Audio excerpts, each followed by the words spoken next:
Virus. I am so crushed by time. Time and these oozing wounds and the rotten flesh, like mealy apple that is my chest cavity. Rotten skin and an infected mind. Gangrenous parietal. So insatiably starving for living flesh, to rend it in my grinding jaw, the music of muscle mashing between molars and canines. A beating heart, my own, a thick, bloody steak. The fog of insanity. I am a monster, a living dead. I was once a man, the axe head, dragging heavy in the dirt. A curved razor edge and an engraved raven screaming in the silver. Scratches all along the throat and dried blood caked from heel to toe.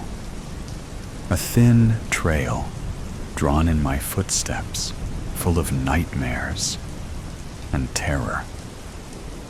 A horsefly crawls from a soggy hole in my cheek. Up ahead, in the cobalt blue between night and dawn, a cabin with windows boarded and the door barricaded. Faint whisper of light on the eastern rim, hope pretending to be where it's certainly not. Or is it truly there? Does hope still exist when your own has gone from the world? Footsteps forward. An animal slaughtered and torn to bits in the yard. A goat, most likely. Its rib cage shorn and sucked of the marrow. Bones and hooves make for lovely crowns. Some of the infected have shown an affinity for satanic macabre, my own skin crawling. The devil inside me too. Feed, devour carcasses, piled and burned and turned to ash. Skulls with strips of flesh melted to orbitals. An explosive exit wound from a lonely dome rolled to the bottom of the blackened heap. Shotgun, sawed off. The stench is unmistakable, an overpowering, mutant reek blowing about in the wind. Someone has defended this place well. It's eerie and silent. No barn or garage. Tracks swerve backwards frantically in the gravel driveway. No vehicle in sight. A rope swing slung from the branch of an oak shivers in the breeze. Crows cry from the barren trees. They've learned not to pick at our remains. Those that do go stark mad. They attack their own, and soon the whole murder is infected. Dark balloons, writhing in the sky, plowing at high velocities into stone structures, crashing through glass and shredding themselves to feathered ribbon. Perhaps everything living is gone. No. Through the foul aroma, something else. Sweat. Blood. Tears. Feast. The wood porch groans under my feet. Rancid stumps numb to feeling. Digits cracked and twisted from wild wanderings. Everything boarded. Nothing through which to peer. I rap a knuckle on the door. Solid, reinforced with planks, or perhaps the overturned dining room table. I make sure to stay clear of the frame.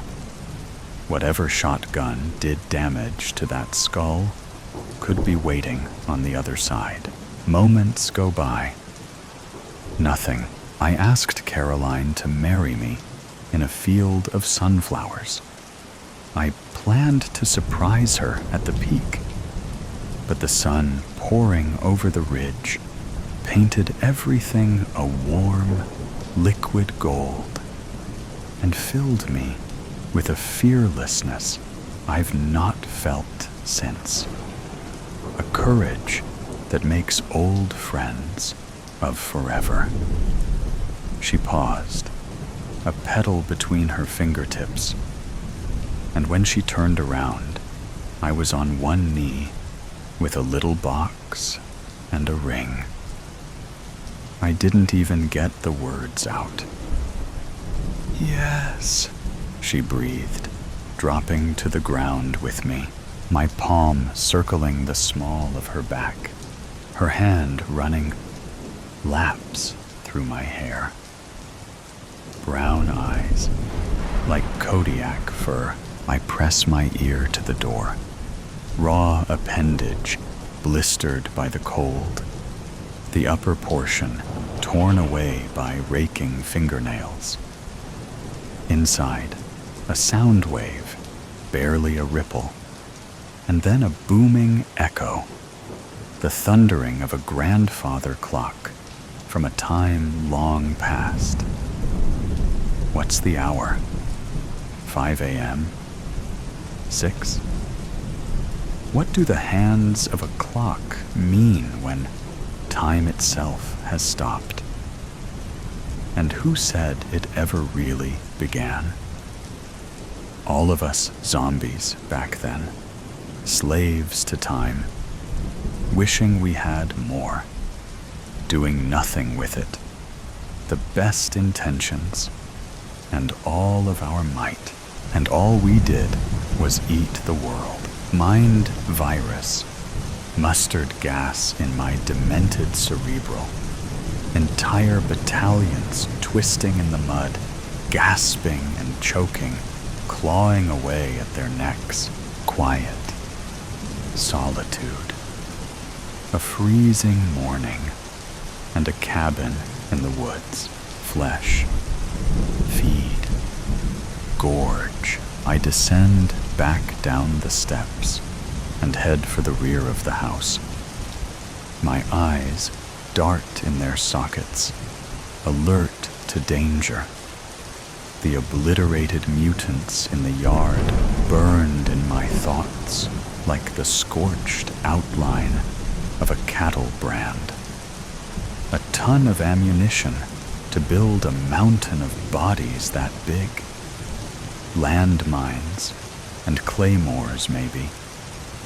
But the car gone, and no sniper fire to greet me. A fiendish drawl of laughter leaks from me. Where else to go? The hell is all around you. The backyard, gray and dreary and desolate. Spindly trees like crooked skeletons, and a rusted weather vane plunged into the earth. A playscape with a slide and tunnel. Haunting emptiness. Abandoned next to the playscape.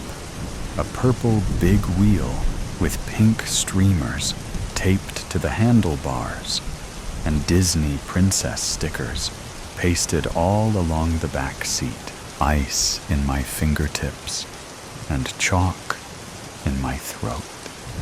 A rupture in time and a memory forced to the surface.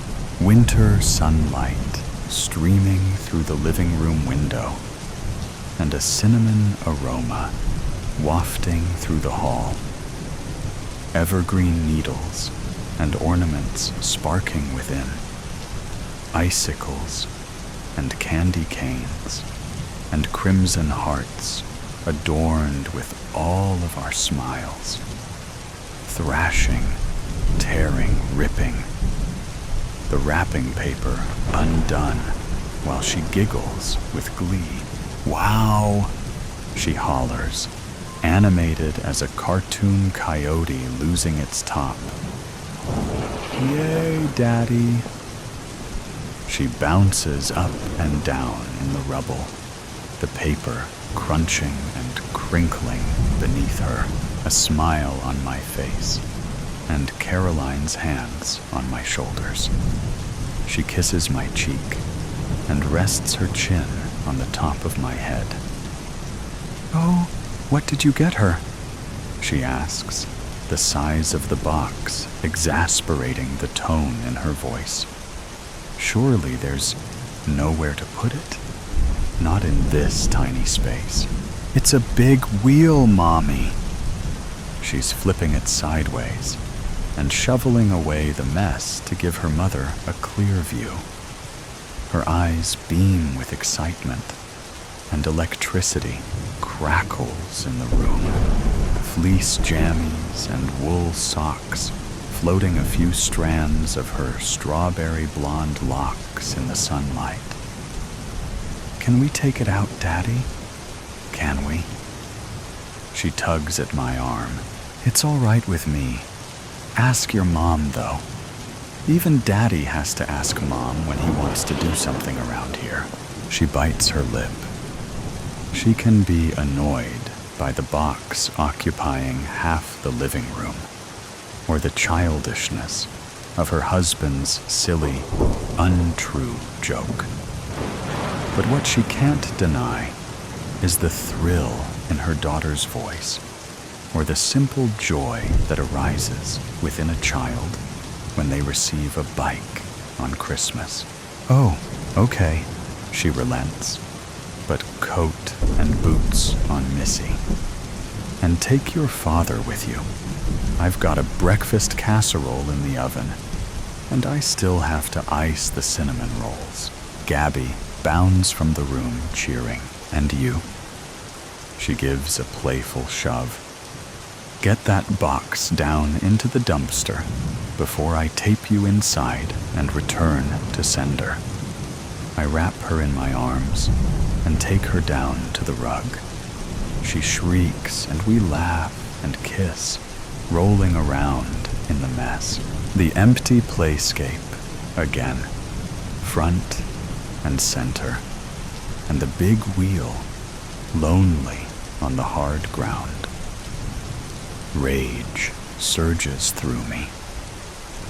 I have the sudden urge to split a living thing in two, to pin its entrails to the wall.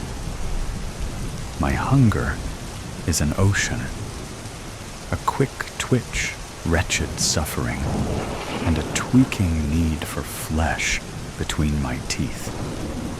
There's a log on a stump from the before times when smoke from a chimney wasn't a sure way to get you killed. I raise the axe over my head and unleash an animal howl. I bring it down savagely, splitting the log in two and the stump 3/4 the way to the ground. Rage. Feed. I pry the axe free and return my gaze to the cabin. Something unexpected. The back entrance is exposed. The door's been ripped from its hinges. It lies mangled 10 yards away. Darkness in the frame. Silence. No movement, but my own steps forward. A snarling in my mind. An impatient unease. I pick up a stone and lob it through the door. No hail of gunfire. No screams shredding the silence. I hold the axe steady and enter. A trail of blood on the kitchen floor and a shattered coffee pot nearby. Jagged remains of dishes scattered everywhere. Bullets in the wall and casings at my feet. A confrontation. But where are the bodies? Or at least the remains? somewhere near. The scent is stronger, and the sound audible through the door. It's clearer now. A radio. There's a radio playing. It's coming from the living room. More blood on the carpet. Not just droplets, but messy splatters with a darker hue. A more gaping wound. An open artery. A bigger chunk removed. A green light blinks in the bookcase. The radio mumbles away. My monologue's out of control. I found the hole where the happiness goes. Lump in my throat, and a throat in my tongue. I'm gonna scream at the top of my lungs. You get lost in the ocean. What do you do when you are so broken? The flood, the feeling comes over. How are you so loved and so lonesome? I press the power button, and the noise ceases. Starving. I'm so starving. And sun-stable calm has bloomed within me. A hurricane eye still and silent, outside of which the chaos of the universe churns. A chaos untamed by the God that created it. What God? So much hatred in my heart. If infinite wisdom allows for this, then I wish to remain a feral beast forever. Up the stairs I go. In the hallways is where I find them. An infected with its head blown off, gushers of blood pooled in a lake around its body. Rigor mortis set in long ago. The creature's bony fingers have curled and cemented, its spine stiff as a folding board, and the smell putrid even to me. Black flies feasting on the carcass. A rat scurries from the gaping hole in its neck. The man of the house sat up against the wall at the end of the hallway, a shotgun blast through his heart. I bare my teeth and lean in for a closer look. Yellow in his eyes, in his fingernails, claw marks on his neck, infected by the thing he slew. Took his own life to avoid the fate of us. He's a weak dead, at least. No use to me. I crave flesh that's alive. There's nothing alive here. I reach into his pocket and find an unused shell. I slot into the shotgun and tuck the weapon under my arm. I descend the stairs and head back outside. I make for the woods behind the cabin. Maybe I can kill a buck and drain its blood, enough to sustain me while I hunt. Icy dew on the hard ground. It cracks beneath my steps. I stop in my tracks, and a hellish grin spreads slowly on my cracked lips. What a gift of the virus. The nose of a bloodhound. The scent has returned. It possesses me, makes my blood boil. I follow it, saliva dripping from my chops. Thump, hollowness beneath me. I roll onto my toes and then back on my heels. A creaking, and then a soft whimper. I can hear the blood rushing in their veins. My rain blows down upon the concealed cellar door. Screams that curdle the air, and animal fear that only presents inches from death. I jam my heel into the destroyed wood and rip the pathetic thing from its hinges. I descend down, feeding time, a woman in tears and shaking uncontrollably. The virus propelling me forward like a demonic puppet. So dark in here, just a single lantern, and still barely any light in the sky. My jaw ready to clamp her throat, a whimper beneath her breast. A child, a girl, 2 years old, time swirling backwards again. Terrified screams, creatures tearing through our home, crawling on the walls and ceiling. Caroline sprints to the truck, Gabby bawling in her arms. The pistol barks in my hand. A bullet explodes through the eye of a pursuing mutant. Now I'm tearing after both of them, heart in my throat. The fear of God releasing atmospheres of adrenaline. I rip open the cab door, but it's too slow. The creature's claws are in my calf, and he's drawn blood. I waste him with the last bullet in the chamber and fall backwards, dragged to the pavement. I can feel it surging inside of me. Caroline screaming, my face in her cupped hands, hot tears streaming down, foam in my mouth and violent convulsions. My windpipe is constricting. Go. I breathe. Caroline. Go. No, she cries. No, I won't leave you. Jagged needles of pain shooting up and down my limbs. Feverish sweat pouring from my glands. Go, or I'll kill you. She clutches harder. No, I won't.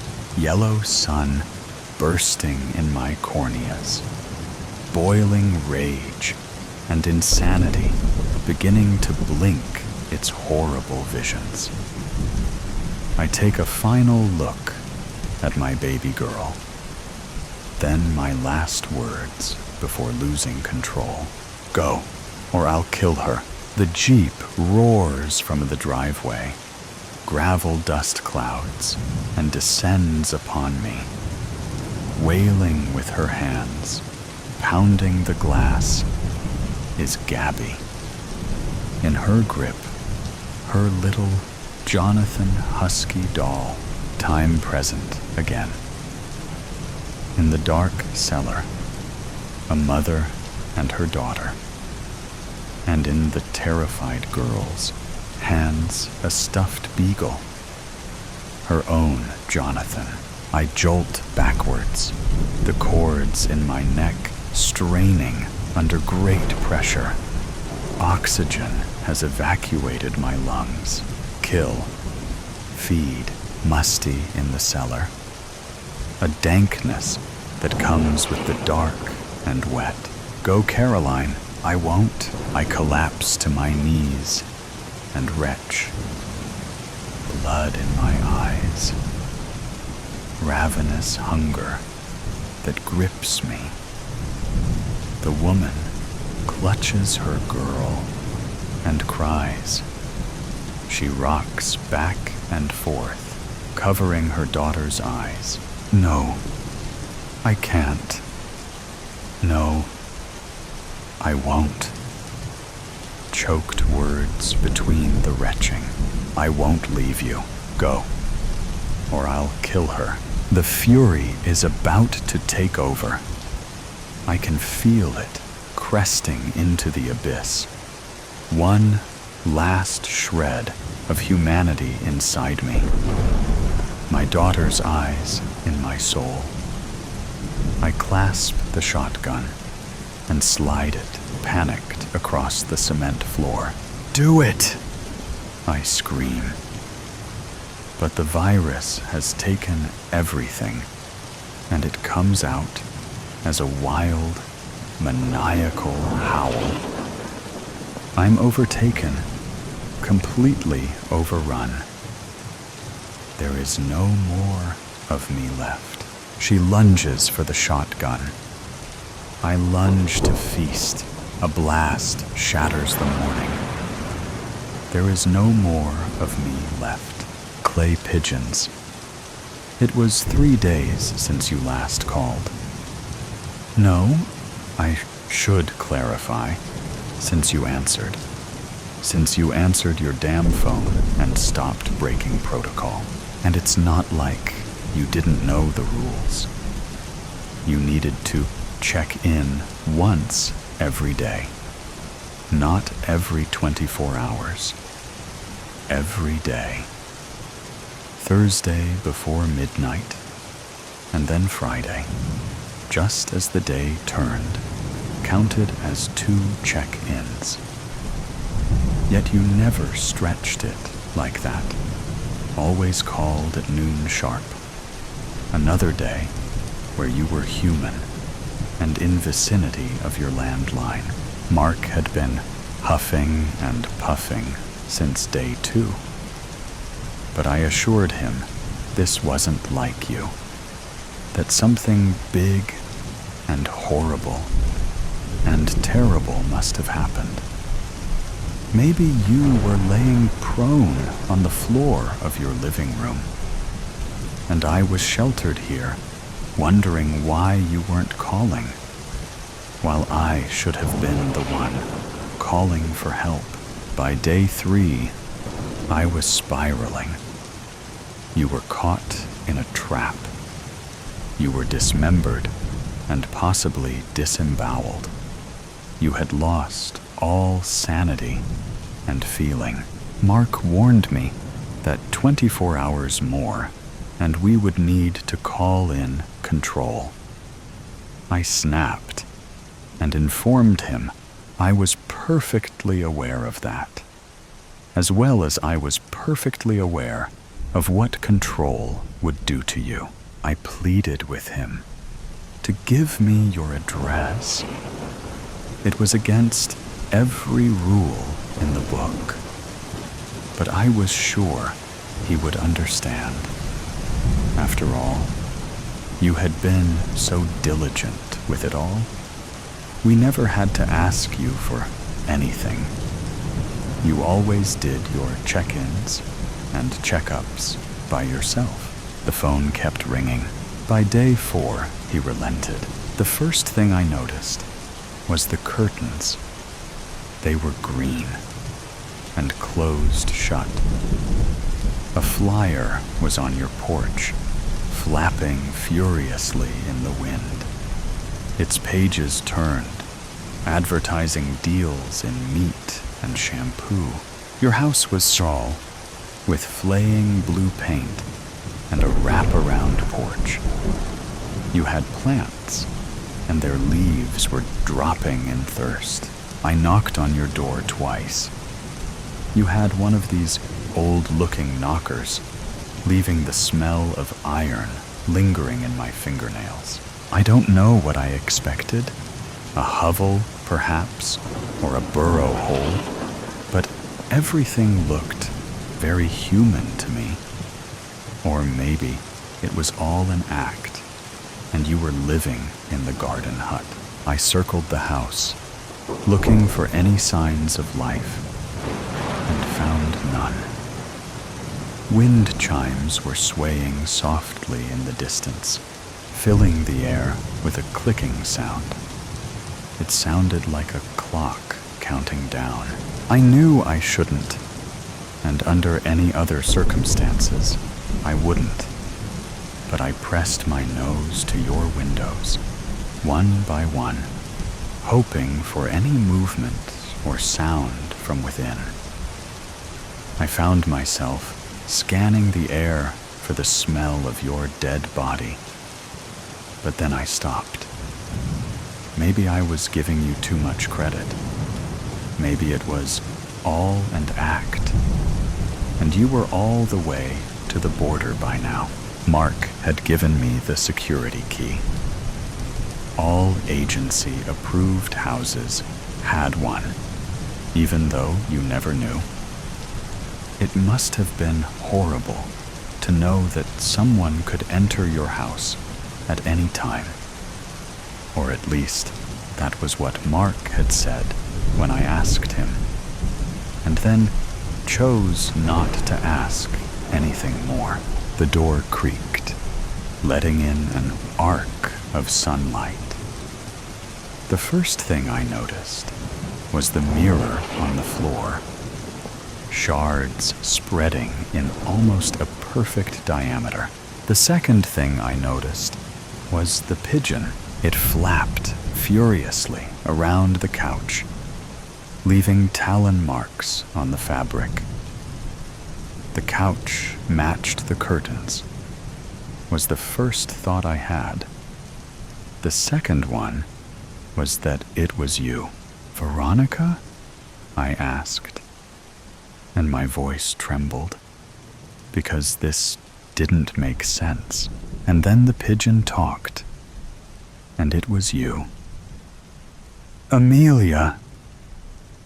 And the pigeon couldn't cry, but I swear I heard its voice break.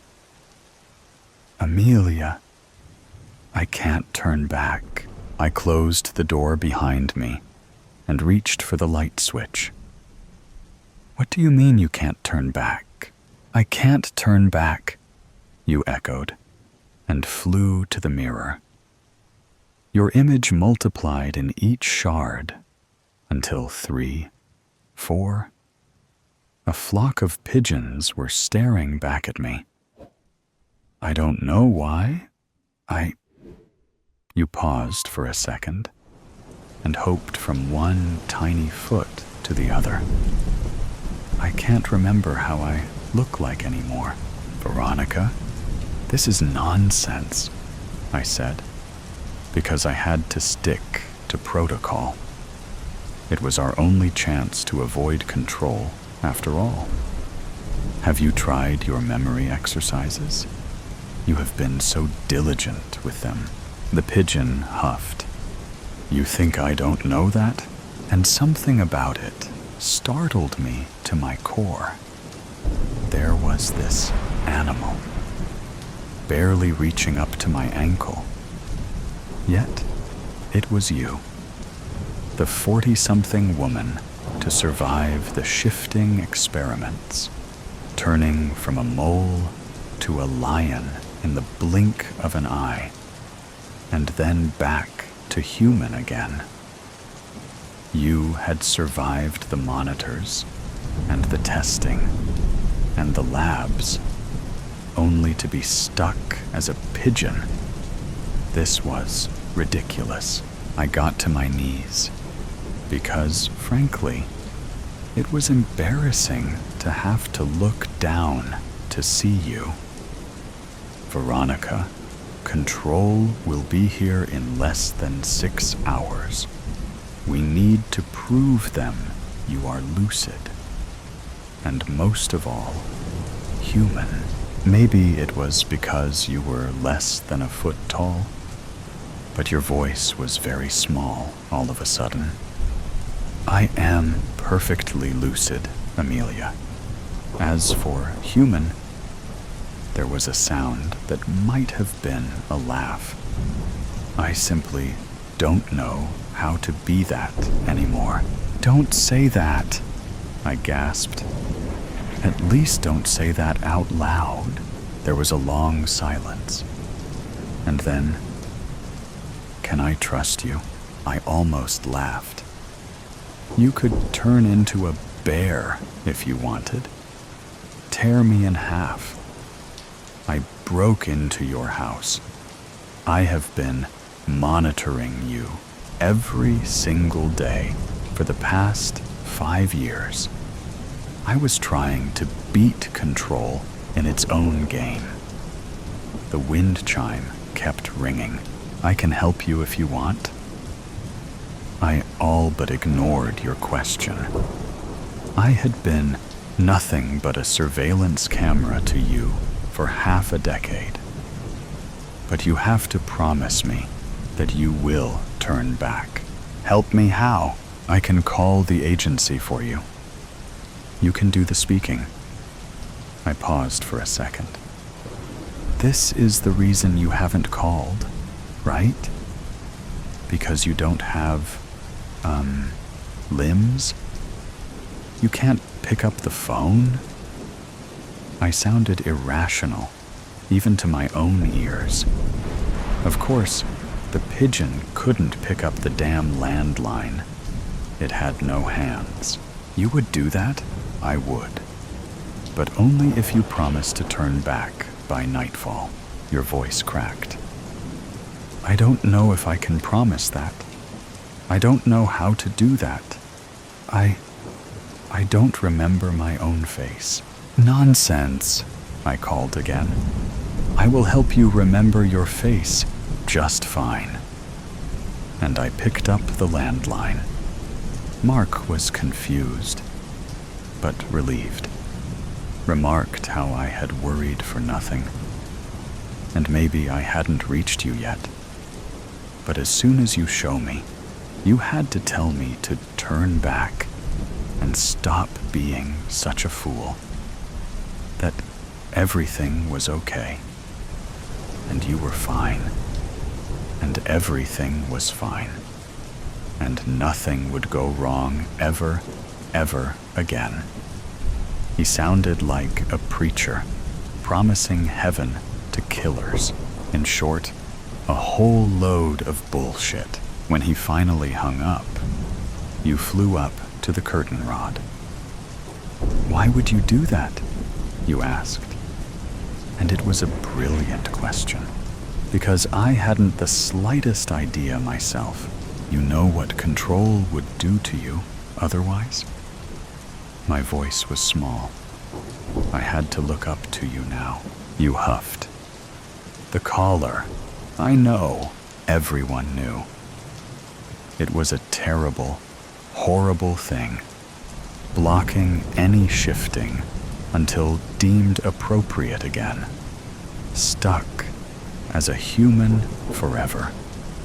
Surely not such a terrible fate, as I had been stuck as a human from the moment I was born, and would likely remain one forever. Yet, why be a human forever, when you could be a different beast every hour? Yet, why be human at all? A small voice always echoed in the back of my mind. But once again, I pushed it down. Envy was one thing. Self-hatred was another. Now, let's find your face. I clapped my hands, sounding like a school teacher. This encounter had to take a pleasant turn somehow, even if I had to grab it by the reins to do so. I had never seen your face myself. To me, you were just Veronica, a first name on a paper, and occasionally a voice in my ear. You were also a string of numbers and letters, a barcode detailing you as one of the few survivors. But you didn't need to know that. Do you have any family photos? Phone backgrounds? My voice trailed in the quiet of the house. He hit me. It all went still. Excuse me? He hit me. Your voice is steadier now. He hit me, and I needed a way out. I figured I could fly, but then he shot me, and this is when I notice that every feather on the floor is laced with your blood. And the smell I had been ignoring is there. It is tangy and metallic. You laugh. It is a desperate sound, coming out more like a croak. I had never heard an animal make a sound like that. Yet here you are. I guess you could say I asked for it, turned myself into a clay pigeon, a perfect target for him to shoot at. Nonsense, I snap. Don't talk like that about yourself. You keep talking, as if I had never interrupted. It was as if a slate had been wiped clean. I had been diligent with everything. I had been walking around the minefield, tiptoeing mostly, with the agency, with the calls, with him. He wouldn't let me shift. Said it was unnatural, that it was better if I embraced my true self, which, of course, was me being human. A croak escapes your beak again. I hadn't shifted in 5 years. This is my first time flying since I met you. And do you know what is the funny thing? I had been human for so long, yet I don't remember my own face. I was just his extension, I think. Your feathers are puffed, and you reach down, nibbling on a feather on your chest. And the worst thing is, I am afraid. I am afraid to try to shift back again, because then what happens with the gunshot?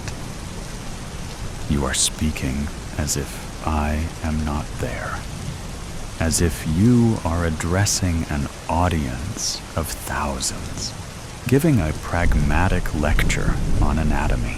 Your voice is devoid of feeling, and I have an overbearing need to reach out to you. What if it pokes open a hole on my chest? What if it cuts off an artery in my leg, and then I need to amputate it? My voice is gentle for once. Let me see. I didn't think you would. Yet you fly down and land on my arm. I draw in a sharp breath. I had always dreamed of a bird landing on me like that, ever since watching it in old animated movies. Your feathers are stained red, and when I reach for your right foot, you tremble. It's okay, I whisper. And because you are a pigeon, I reach and stroke the feathers on the top of your head. It's okay, I repeat, mostly to myself, because while I have studied animal medicine, I am surely not a human doctor. You might be lucky. It looks like nothing but a scary flesh wound. But you are right. I have no idea what this means for your human body. What is your favorite color? I ask, and you angle your head to the side. Orange, I guess, although I never gave it much thought. You are light as a feather. Why orange? I love the sunrise. All is dark. And then there is orange. And then there is a new day. That's a lovely answer, I say, because I need to tether you back to yourself. What do you remember of your mother's eyes? And then I curse myself because you grew up in the academy. What would you know of your mother's eyes? Yet, despite everything, you answer. They were brown, I think. I talk you through your memories and your dreams. We recall your training and exercises, your memory drills and protocol compliances, who you were before and who will you be after.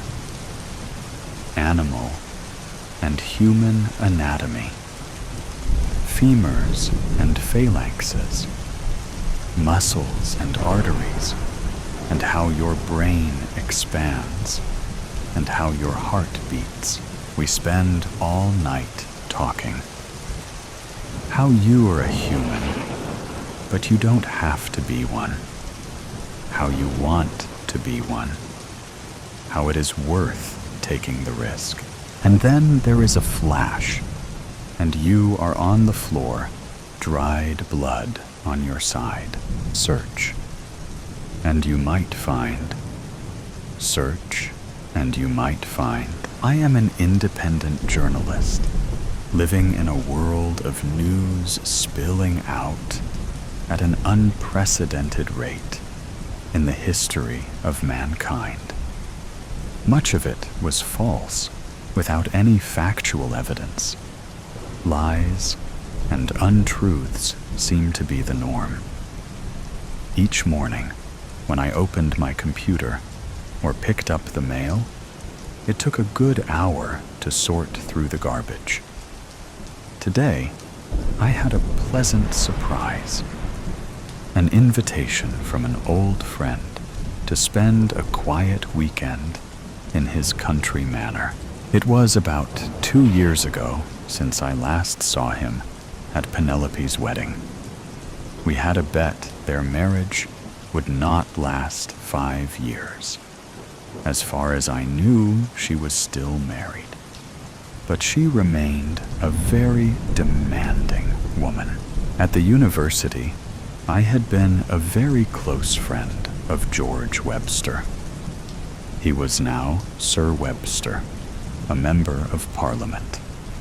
He was a pleasant chap, with a head of white hair and a round, chubby face with distinctive blue eyes.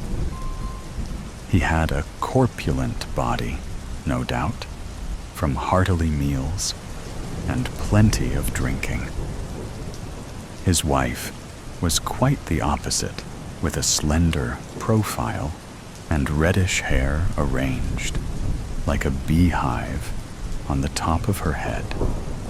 She had a wicked sense of humor and was always enjoyable company. I was looking forward to a quiet weekend in the country. I arrived an hour before dinner to face a manor built 200 years ago. George inherited it from his parents. I remember the parties here when we were students at the university. His parents were great hosts, always inviting a selection of pretty young girls. I believe they wanted to make sure George meets the young people they approved of. George came leaping to the front door and hugged me with great affection. I will get the maid to show your room. No need to dress for dinner. We will only be us three. Come down to the drawing room in half an hour for cocktails. While George handed me a whiskey, I warmly embarrassed his wife. Nothing had changed. The beehive on the top of her head was still in place. I am always delighted to be served at dinner with good food and stimulating conversation. His wife left us the moment an excellent cigar and cognac were forthcoming. Once George's cigar was lit, he spoke. David, do you remember that time at the university I taught you how to catch butterflies? Sure I do. Why are you still an ardent collector and improving your collection? If I remember correctly, you were obsessed with butterflies. Bring your cognac and come with me. I want to show you something. We went down a small passage. At the end was a locked door. George took a key from his pocket, opened the door, and switched on a series of overhead spotlights. I have never seen such a beautiful show of hundreds of butterflies with their vibrant and delicate colors. The room was about 26 square meters, with waist-high side oak cabinets surrounding all the 3 walls. The upper 3 walls were covered with 3 large frames of magnificent pinned butterflies. I could see each frame was labeled with the title of 3 continents: the Americas, Europe, and Africa. I stood there, bewildered, completely stunted by the beauty of the room. As I walked in, I noticed a large, comfortable couch in the middle of the room. It was unusual in that it had 2 sides, allowing one to change their position in order to view all sides of the room. In front of each side of the couch was a coffee table. I turned around to view the wall in which the door was positioned. The wall was covered with a wall-to-wall library. George suggested we should sit down. As you notice, I specialize in rare butterflies from 3 land masses. You will notice there is a gape of 2 butterflies in the Americas display. 1 the European and 2 on the African. Under each butterfly, I always mark the date and place it was found. According to my book collection and extensive research, these butterflies represent extremely rare spies. I like to think it is one of the world's greatest collections, representing hundreds of hours of travel and research. To be complete, I need to fill in the 5 missing specimens. George, it is totally amazing. The display of these remarkably beautiful creatures makes one feel belittled when compared with the creations of nature. What's in the drawers below? More butterflies that I thought were interesting on my travels, searching for that rare specimen, as I am known throughout the world as a collector. I have a network of people that inform me that they have seen a rare butterfly. The world has many well-informed amateurs interested in these creatures. In fact, last week, I had a call from a friend in Zimbabwe saying that a flame-bordered carex had been sighted near Victoria Falls. This is one of the extremely rare butterflies I am missing in my collection. Unfortunately, at this time, I cannot leave for Victoria Falls. David, do you want a free 2-week holiday in Zimbabwe? I don't understand. So, well, you could go and spend a few days looking for this rare butterfly. I know you are very careful in netting butterflies without damaging them. The whole trip would be my expense. Supposing I did net this rare butterfly, how would I get it out of the country? No doubt these creators are protected by strict export laws. You are right, and collectors like me have to be very careful. In the case of Zimbabwe, I would ask you to deliver the specimen to a friend in the capital, Harare. He will then carefully pin it into an old collection of common butterflies that Victorian families love to collect and frame. He will then ship it out to a London antique dealer This rare butterfly, mixed in an old frame, will go unnoticed by the customs. I can see you are well versed in extracting these treasures from various countries. I have never been to Victoria Falls. They say it is one of the world's spectacular sights. If I agree to go, would there be somebody there to meet me? Yes, my contact would meet you at Victoria's airport and take you to your hotel. He will be your guide the whole trip. I suggest you spend 2 days as a tourist, and then the next 8 days exploring the forest where the butterfly was sighted. If not found in 8 days, take the plane back home. If you, by a miracle, manage to capture it, I ask you to fly to Harare and give it to my friend there. At this point, I recommend you fly home from there. If an overnight stay is required in the capital, my friend will arrange it. These trips are always a gamble, but to add this butterfly to my collection, it is worth the cost of the gamble. We collectors are brain-damaged human beings, obsessed to complete the items we collect in a satisfying and logical manner. Of course, I will supply all the necessary equipment.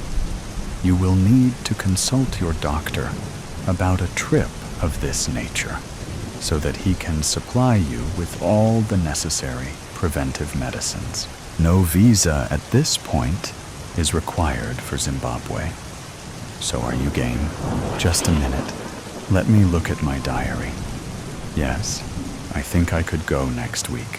Is that a yes? I will need 24 hours to make a decision, as I have some commitments next week.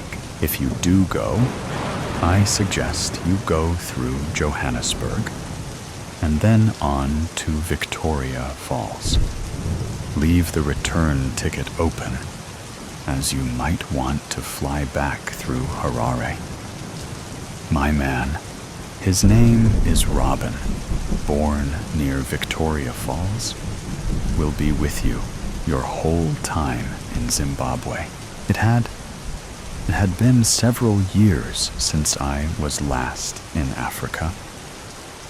My knowledge of the various countries on the continent was mainly in the north, so to travel to the south would be an interesting venture.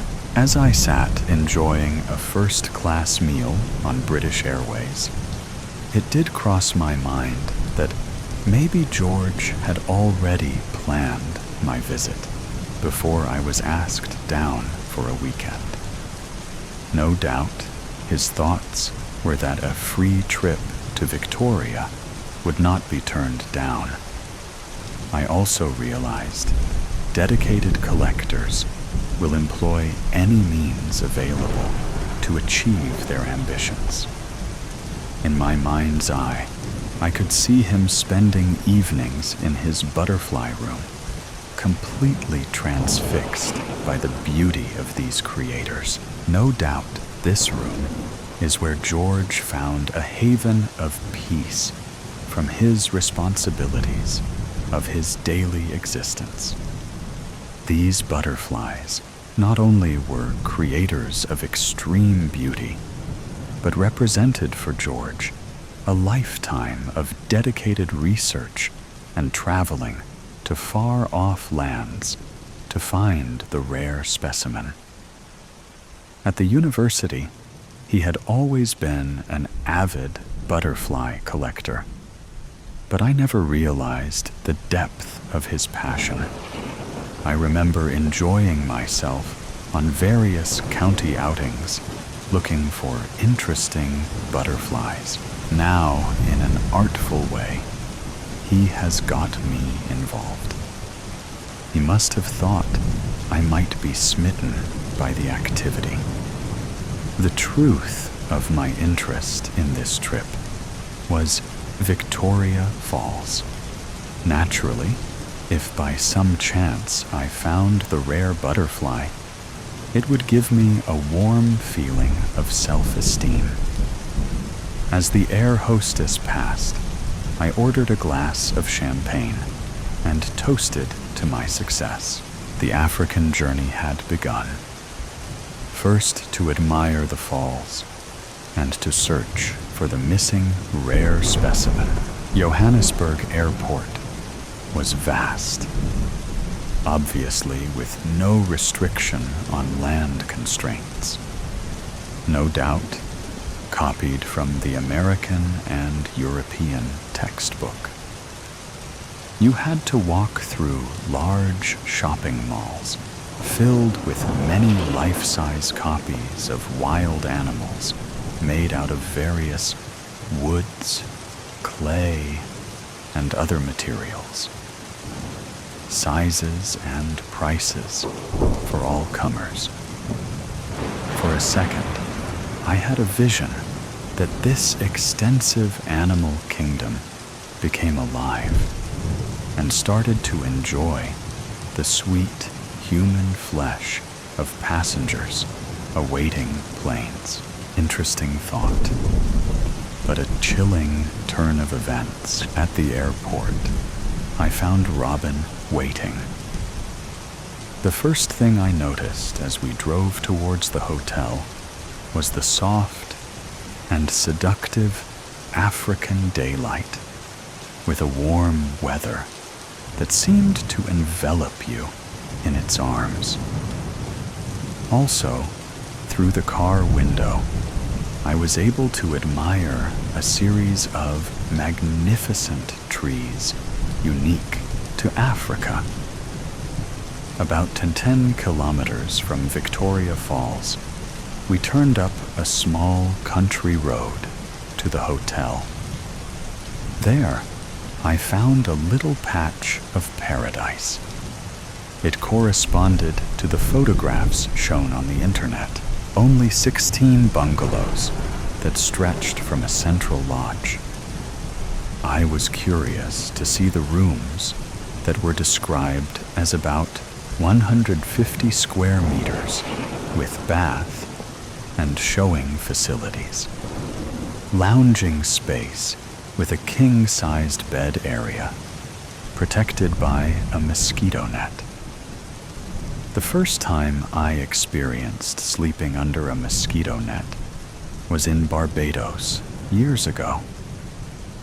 In those days, it just hung over the bed and needed pulling down. Of course, I was unaware of this procedure. The next morning, I had just one big mosquito bite. Funny how certain circumstances, you quickly learn to use things properly. Back to the hotel. The entrance hall and lounges were decorated to an ambiance of yesteryear. Spacious, elegant, and tasteful. The smiling staff treated me as if I had just come home after a trip up country.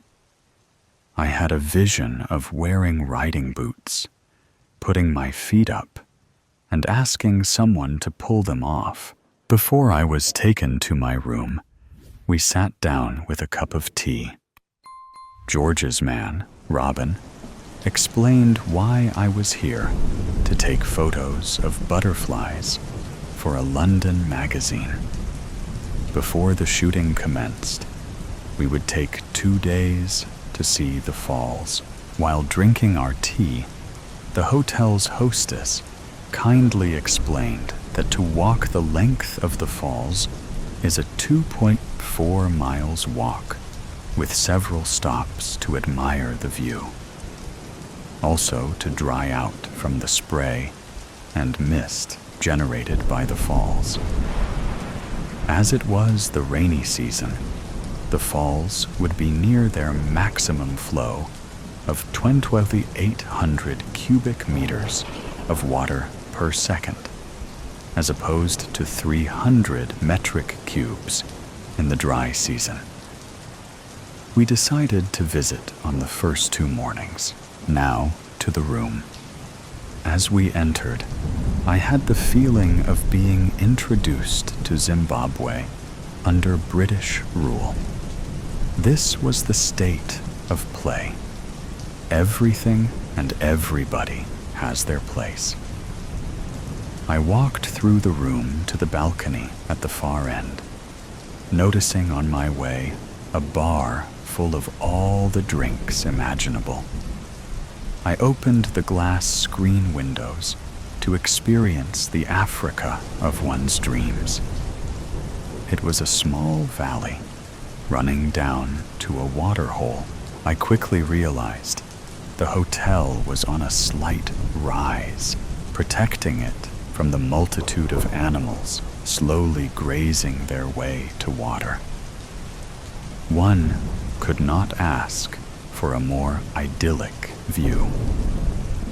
I was to spend a few hours on this balcony, just observing the animal kingdom going about their daily lives.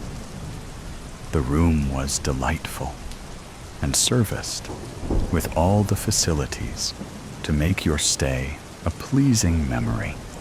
I had a bizarre feeling that for the privileged, Africa must have been a very pleasant place. The next morning, heralded by a dawning sun. Breakfast on the terrace, with interesting choices of food. Robin drove me to see the falls. 20 minutes drive, we were in the Victoria Falls, parking after being heralded by African folks dancing at the gate. Armed with waterproof capes, we set off towards the falls. The first encounter was the noise, the next the spry, and then through the trees we saw the watershed. It is a sight so awesome, it literally took your breath away. The beauty, the power, and the light and mist reflected from the cascade of water is frightening. I was inspired to write a poem in acknowledgement of its beauty. I knew a magazine in London that might be interested in publishing it. The Falls, Victoria, Zimbabwe. On the horizon, across those vast lands, I saw a wispy sight of mist raising for the earth. No apparent panic from the wildlife. A fire, it is not. The nearer I get, a rainbow arching is beauty skywards. Then I heard the rumbling sound like thunder. There, covered in spay, is a mystery and magic that unfolds. Gigantic, awesome water falls from majestic heights, falls in torrents of spectacular proportions, careers deep into the river below. The beauty of the falls is in its majestic power, a never-ending cascade of turbulent water. This power dominates your mind and soul. Torrents of water flow through your veins. You are left exhausted and on occasions wet from the spray. One feels very small, experiencing nature's magnificence. The original explorers never saw the falls from the air. The mighty river in its majesty is a glorious prelude before it turns into the eternal beauty of the falls. One visit is not enough for the tranquility of your spirit. The second visit, the falls were shrouded in mist and stray. Then, by the hand of God, the curtains opened, all her power and glory exposed to the naked eye. In bended knee, you threw your arms to heaven in admiration. We spent the next day at the falls. Their splendor and magic had the same force of attraction as the previous day. On our third day, Robin took me to the forest where the charakt had been sighted. There were plenty of butterflies, and I practiced catching a few. When I let them go, I enjoyed watching them fly into the magnificent trees. Robin was most amused. He told me he had spent many days with George, chasing butterflies. It was my fourth day in the forest, after spending many hours walking and watching the constant movement of these colorful creatures, that we saw the butterfly that George hungered for to complete his collection. There it was, on a branch, enjoying the evening sun. I took a deep breath, moved slowly and quietly forward. All my practicing of using the butterfly net paid off. George had provided me with a special prepare box to keep the precious creator in. That night at the hotel, we had an excellent dinner with champagne. The next morning, we left for Harare. Robin and I found with difficulty George's friend in a scheduled part of the capital. He was a taxidermist, owning a store full of the various wildlife found in Zimbabwe. Once, he saw the butterfly that George had already contacted him about. His face lit up with excitement. "I never thought you would find it. Incredible. My friend George will be in seventh heaven." Later that day, I said goodbye to Rodin and gave him a handsome tip for all his kindness and help. Sitting on the long flight to London, I thought about my little adventure. 2 days as a tourist, visiting one of the world's great wonders, was like a dream. Then, a few days tramping through the forest, searching for a rare butterfly, had the thrilling flavor of the chase. Completing my mission was a very satisfying end. 3 weeks later, when picking up the morning mail, I noticed a letter from George. He told me everything was in order. "There are no words to thank you. When you have a moment, come down to see us." He enclosed a handsome check for my intervention. David Nutt, December 2024. The shadow of the past. In the depths of the hospital's darkest ward, I sat beside my grandfather's bed. The only sound, the faint hum of the life support machines. The air was heavy with the stench of decay, and the flickering fluorescent lights above cast eerie shadows on the walls. "Kiddo," he whispered, his voice like a rusty gate creaking in the wind. "I got something to tell you." I leaned in close, my heart racing with anticipation. "What is it, Grandpa?" He took a deep breath, his chest rising and falling with the effort. "I was involved in a ritual many years ago. A young woman was sacrificed, and I helped cover it up." I felt like I'd been punched in the gut. My grandfather, the man I'd always admired and respected, was capable of such a horrific act. "Why are you telling me this now?" I asked, trying to process my emotions. Grandpa's eyes filled with tears. "I'm sorry, kiddo. I'm so sorry. I've carried this guilt with me for so long, and I don't want to take it to my grave. I looked at my grandfather, seeing him in a new light. I felt a mix of emotions: shock, anger, sadness, and compassion.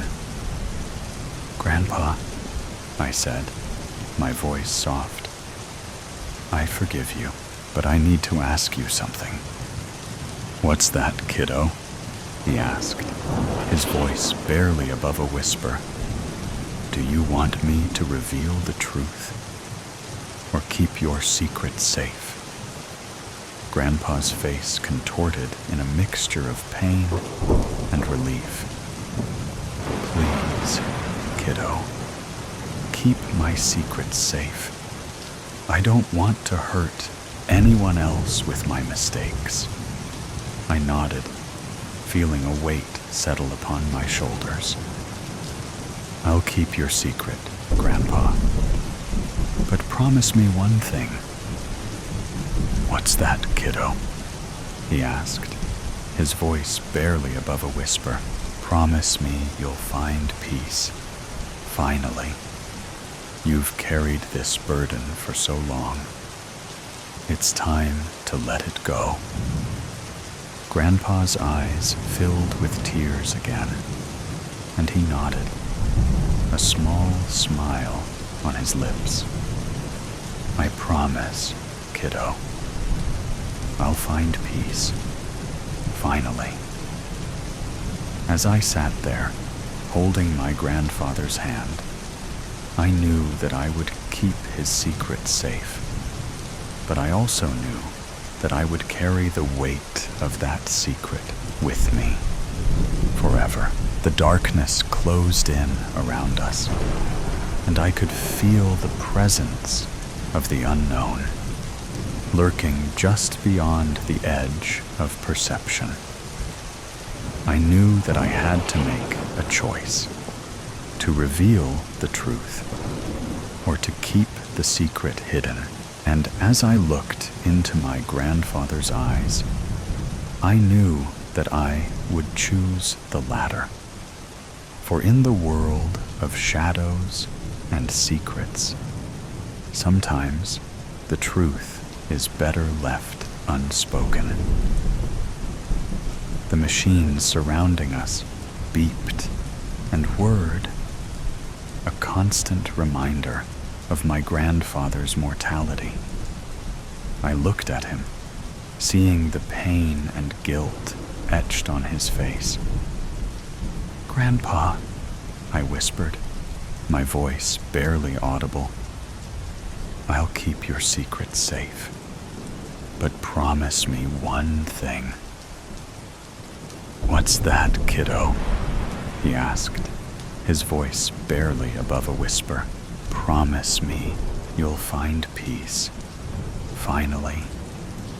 You've carried this burden for so long. It's time to let it go." Grandpa's eyes filled with tears again, and he nodded, a small smile on his lips. "I promise, kiddo.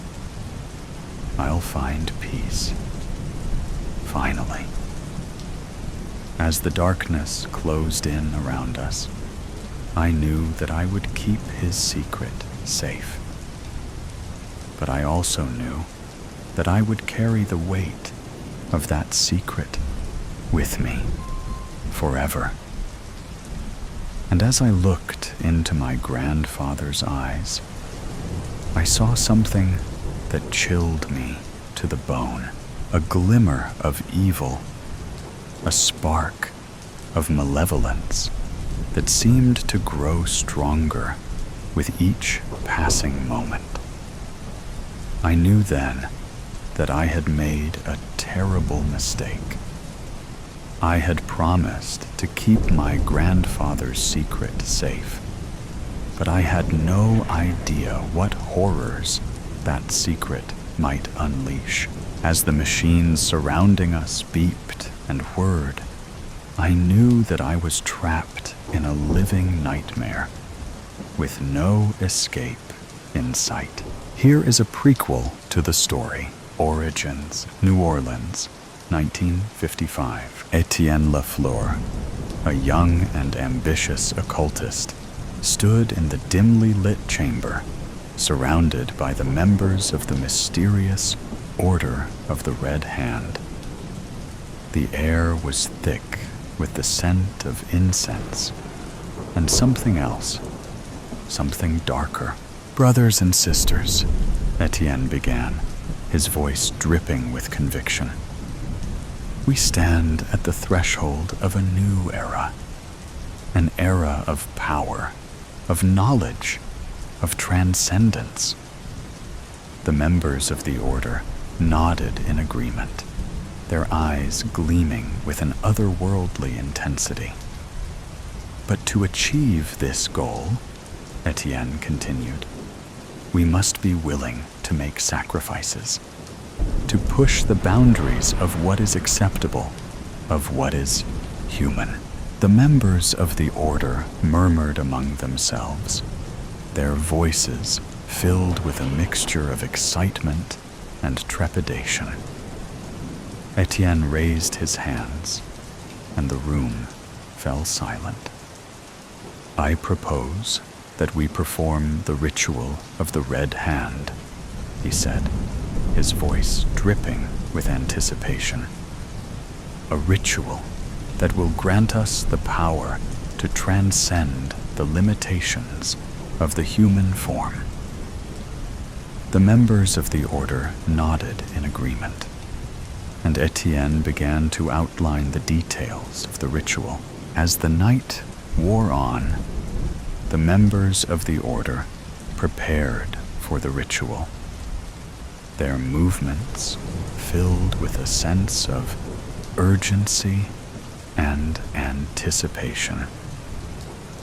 And Etienne, the young and ambitious occultist, stood at the center of it all, his eyes gleaming with an otherworldly intensity.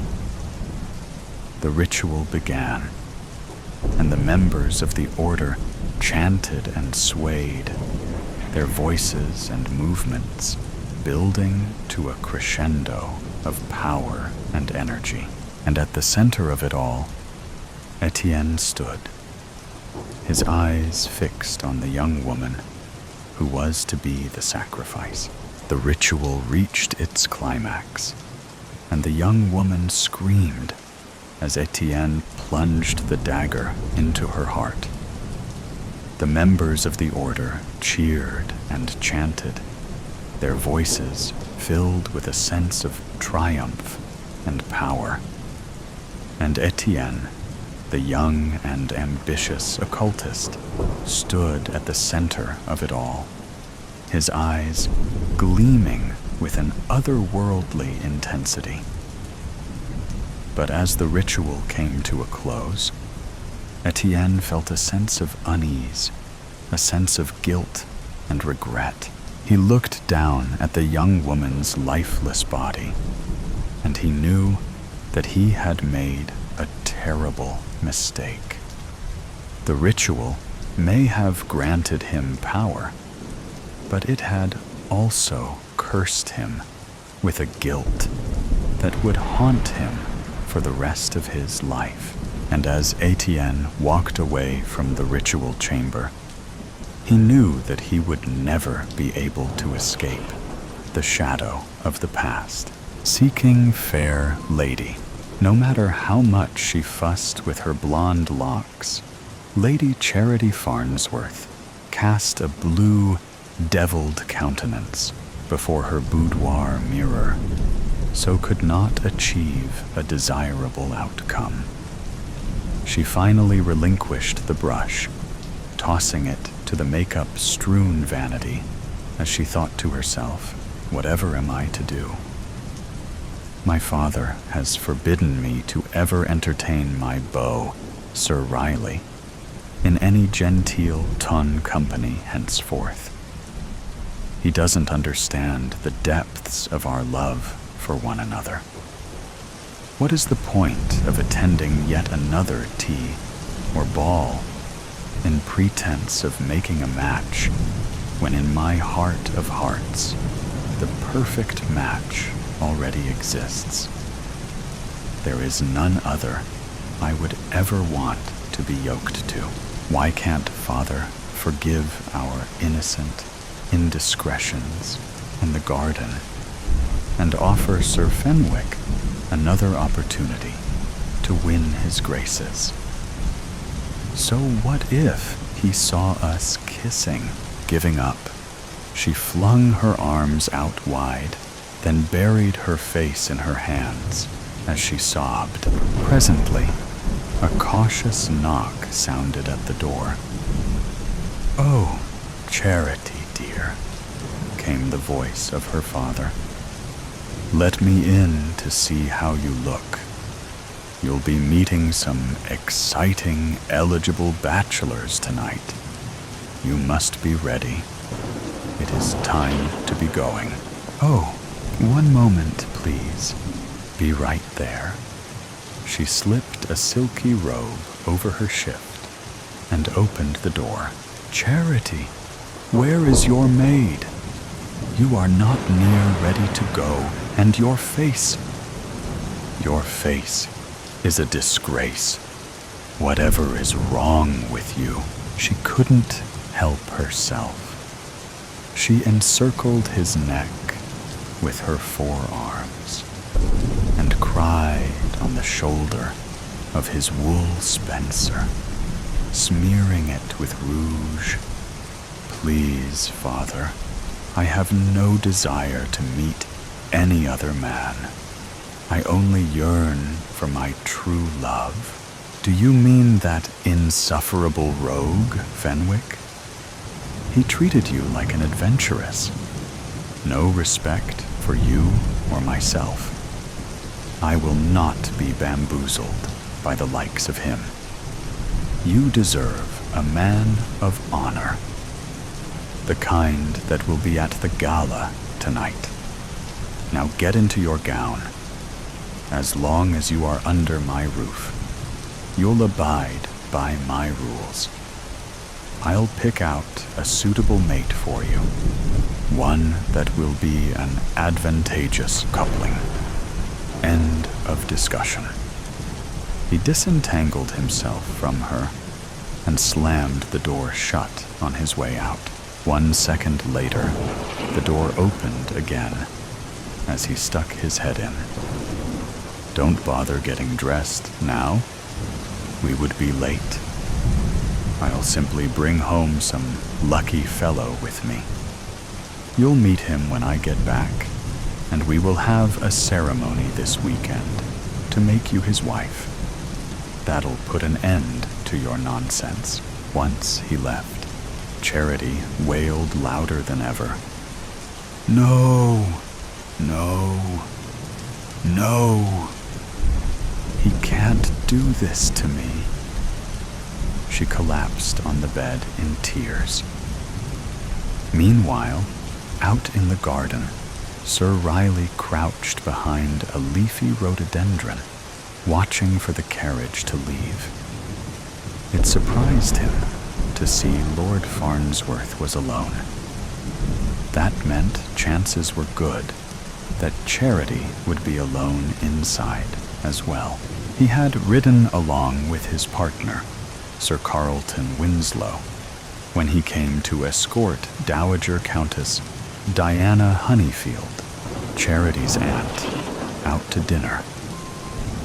His hope had been to follow Charity and her father to whatever event they had planned for the evening and try to win an audience with the Lord to apologize for his behavior at their last meeting. This turn of events was even better. Dare he approach his fair maiden to pick up where they left off? He had gained great strides in having his way with the lass before her father had discovered their secret rendezvous in the dark garden and forbade them to see each other ever again. It was a risky plan, but with aplomb, perhaps fortune would smile on them, and her father could never deny them, given the right circumstance. His heart was pounding. If he could just get inside and convince the fair maiden to let him come inside also. His hands sweated as he hoisted himself up the giant oak that spread branches out toward what he was sure was her dressing room window. Twigs snapped and leaves rustled.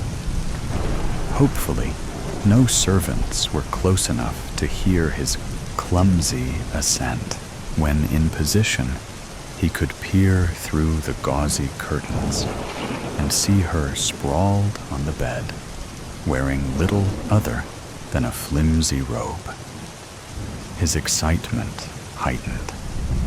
He threw twigs to ping on the glass and cautiously called out her name. What? What was that noise? I miss Riley so much. It is as if I can hear him calling to me. She stretched up from the mattress, allowing the robe to fall away, exposing more tender flesh. Then she realized where the noise was coming from and ran to the window. She couldn't get it opened fast enough when she saw her love clinging to the branches. Soon he was within her grasp, and they clung to each other. Mouths searched and found one another. Fingers fumbled at clothing till it fell away. Palms grabbed and caressed and repeated and explored uncharted territory. He picked up her trembling body and carried it to the bed, gently placing it as he wordlessly asked permission to envelope her. She willingly granted access and likewise enveloped all of him. They brought each other to tottering heights, crashing deliciously down, and climbed again and again, becoming one with each other. Let no man put asunder, losing all sense of time and space. They belonged to each other. They were in total bliss until Charity, it is your father. I have someone you need to meet. He will soon be your husband. I am giving him your hand in marriage. Come out at once. Charity wilted in Riley's arms. You mustn't be caught in here. He'll kill you. Then he'll kill me, slowly. I know the kind of man he would choose for me. Nothing like you. Climb out, please, she whispered. I'll not give you to another man. I'll face those barking irons if I must, but you belong fully to me now. We've been caught red-handed, but we've done nothing wrong. No apologies anymore. I'll make you an honest woman. We'll visit the Amen curler tomorrow. We love each other. Your father has to see that now. No swell will have you after tonight. I'm not sorry. He kissed her quickly and slid out the window just as her father opened the door on her nakedness beneath the sheets. 1600, November 28, 2024. Subterfuge. Suitors precariously climbing trees and pressing their suit, ripped bodices, hot kisses, near discovery. I nearly swooned. What more could possibly befall our hero and heroine? Be still, my heart, and wait impatiently for the next installment of All's Fair. 1640, Nov 28, 2024. So glad you approve. Thought about changing ending to where she climbs out with him and they disappear too? Haven't entered it, so think it is okay to change. Happy Thanksgiving. Reply. Edit. Delete. Upvote. Downvote. 1 point. Trudy Jass. 1656. Novo 28, 2024. Happy Thanksgiving to you. You could have her slip out before she meets what's his name, or in the day or two before the wedding.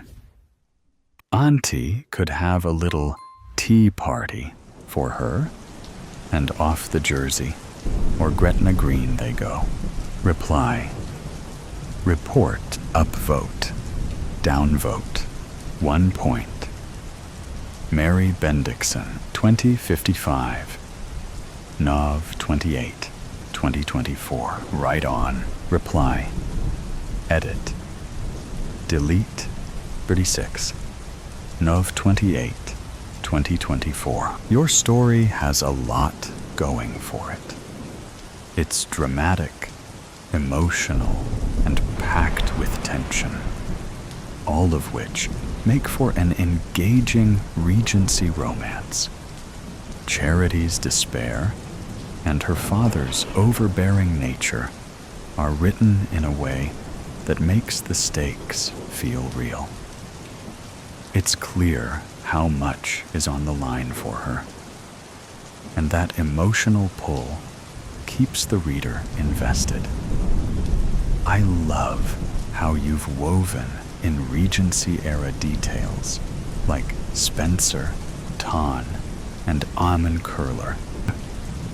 Those touches make the world feel authentic as without being overwhelming.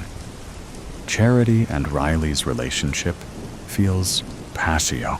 Reply. Report. 1644. Novi 28, 2024. So appreciative of your comments. Was considering changing the ending to her climbing out with him to the unknown. What do you think? Happy Thanksgiving. Reply. Edit. Delete. Upvote. Downvote. 1 point. Rebecca Lewis. 1808. Nov 29, 2024. Happy Thanksgiving to you as well. I think having Charity climb out with Riley could be a powerful ending. It adds an extra layer of defiance and agency to her character. It would show she's willing to take control of her own fate instead of being trapped by her father's demands.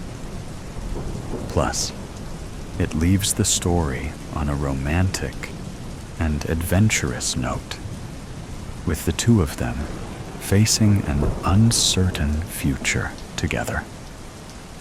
That kind of ending would feel satisfying and true to the passion you've established between them.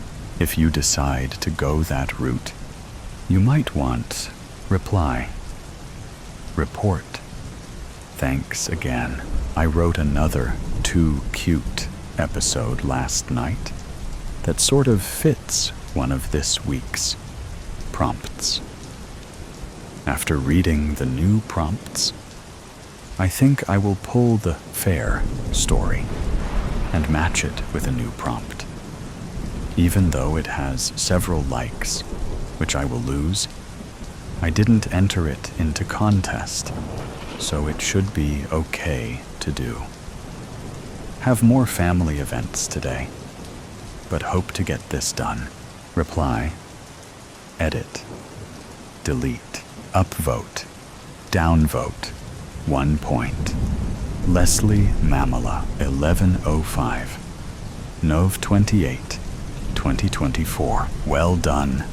I am ready to hear what happens next. Reply, report, upvote, downvote, 1 point. Mary Bendixson, 1653, Nov 28, 2024. Glad you liked it, and thanks for the follow. Have you read the previous episodes, all with fair in them, that lead up to this fiasco? We'll get back to your work after today. Happy Thanksgiving. Reply, edit, delete, 2020, Nov 28, 2024. Not yet, but I will. Happy Thanksgiving. Reply, report, upvote, downvote, 1 point. Thomas Wetzel, so 749, Nov 28, 2024. Your writing is so sophisticated, I can barely understand half of it. I just know it's awesome. You are so good. I'm gonna go watch every episode of Downton Abbey, and then come back to reread this and see if I can actually appreciate it like an intelligent adult. Happy Turkey Day. Reply, report, 1649, Novi 28, 2024. Gobble, gobble to you too. I don't know about sophisticated. I am only winging it on this ton stream, but glad you like it. Reply, edit, delete, upvote, downvote, 1 point. Lady Coretta, Stevenberg, 0502, Nov 28, 2024. Always a good read. Reply, report, Joe 533, Nov 28, 2024. Thank you. Reply, edit, delete, upvote, downvote, 1 point. Alexis Araneta, 1748, Nov 27, 2024. An adorable continuation of your series. Lovely work. Reply, report, 1931, Novi 27, 2024. Thank you. Do you think of this as the finale, or does it go on? Reply, edit, delete, ambition. Arms up, the man said. A smile touched my lips, and I did as I was told. I knew that I'd fucked up. There was no denying it. This meeting was a formality, not a death sentence. I lifted my arms lightly above my head. My suit coat hung along my shoulders like torn-back sails. The man patted me down, unholstered my gun, and tucked it along the back of his waistband, and I looked at him with a questioning glance. The nerve of this one, I thought, but remained silent, smelling the wafting cigar smoke pouring out of Father's office. You'll get it back when business is concluded. This your only piece? He asked, sizing me up. I nodded and tucked in my shirt along the waist again, shimmied my pants into a better position. The man stood aside, gesturing for me to enter. My hand wrapped around the brass doorknob, and the thick wood creaked inward, and all at once the smell of Father's cigars hit me harder than a ton of bricks. My eyes watered, making my way inside through the haze reminded me of the night we went down to the docks to pitch the body of Lenny Chesnetter over into the dark water. Not me, Lenny's voice echoed in my mind. I didn't do nothing. I swear it. Nothin', I tell ya. The gunshot always sounds louder when it isn't you pulling the trigger. I entered the lavish office, my father sitting behind his desk like an old king at his throne. And to the chair along the right of the desk, my brother, turning his head to look at me. Even for all the years since the day of his automobile accident, I can never get used to the sight of that scar. A jagged line running along the left temple toward the middle of the cheek. Have a seat, Father said. I listened to my shoes clacking across the hardwood, listening to the sounds of the door shutting behind me, but didn't have to look back to know that the man outside had done it.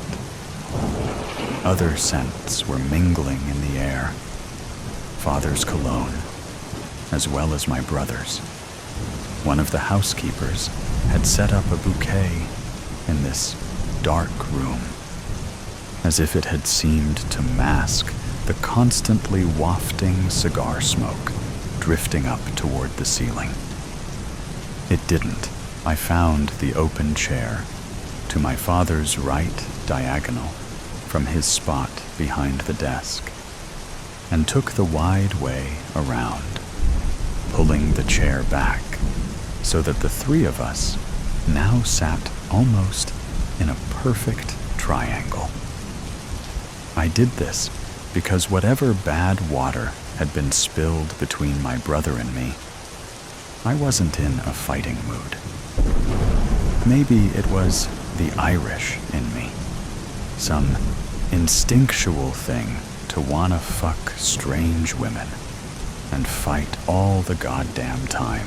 My brother scoffed at this, gusting his air, and flapped his coat back to the center of his torso over the velvet blue vest beneath. A single gold chain clipped to one of the buttonholes. The same pocket watch I gave him for Christmas 2 winters ago. I sat with ease and crossed my right leg over the other. Let's get down to it, boys, Father said. Which one of you did it? There was silence for a moment. My brother and I exchanged a glance, not saying a word. All right, if that's how you want to do it, he said, pulling back one of the desk drawers and withdrawing a Colt 1911 with .45 semi-automatic pistol.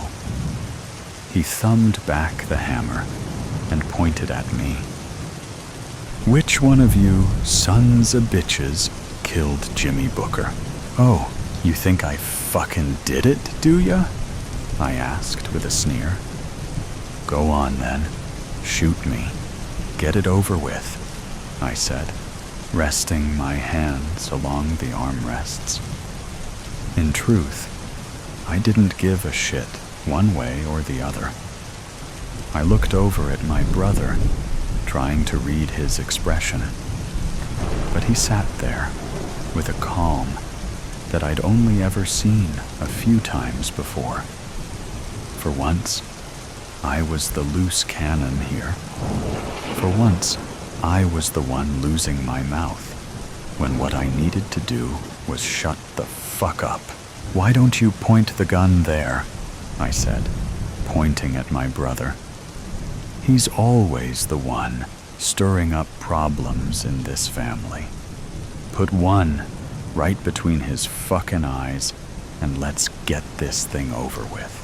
The sound of the gunshot was deafening.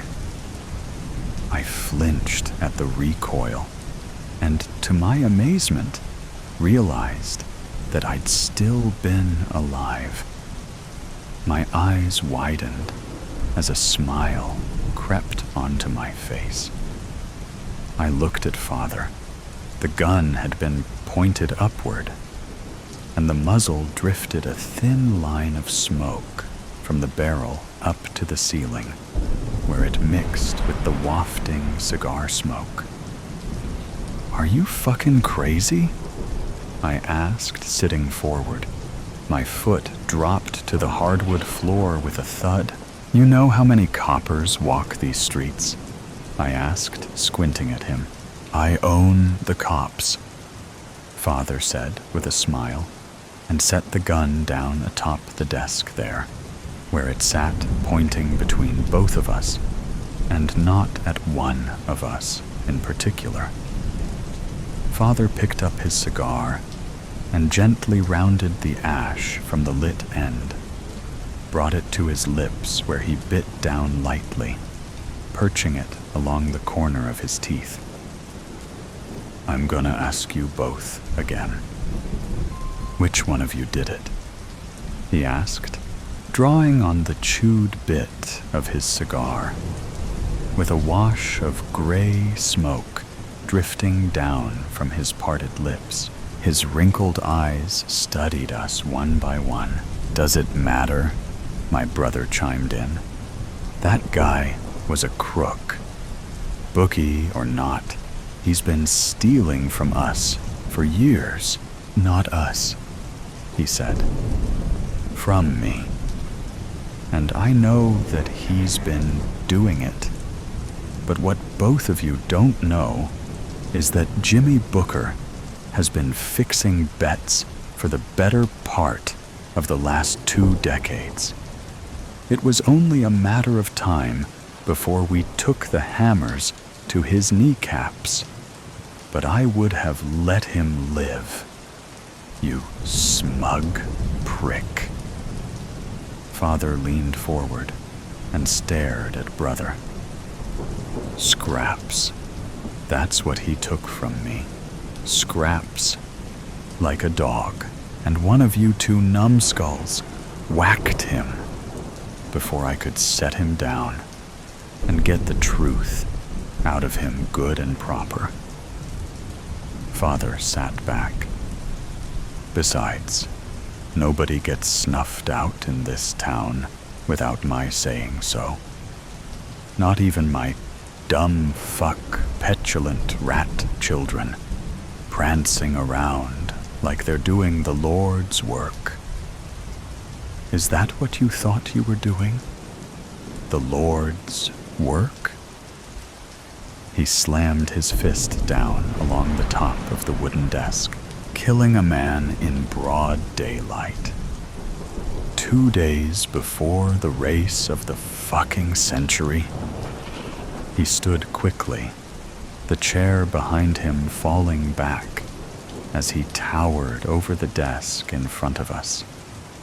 "Do you 2 idiots have any idea how much fucking money I was going to make off of that race?" "55 large," I said. I knew I'd seen the books. "How much money did you take him for, anyway?" Father asked, pressing his knuckles down along the top of the desk. "How much money did you recover from Jimmy's safe?" "All of it," I said. "How much?" he asked again. His pupils were so large that you couldn't see the blues there anymore. Only the blackened coals for eyes where color had once been. "We're wasting time," my brother said absently. He had begun running his fingers along the scar across the left temple beside his eye. He did this, of course, an old gambling tell of his, when he bluffed. "We had another bookie lined up, south side, Giovanni's man." My father was stunned into silence. He turned and picked up his expensive leather chair and set it upright once more, collapsing into it. Let me get this straight. You killed my man so that you could use the Italians.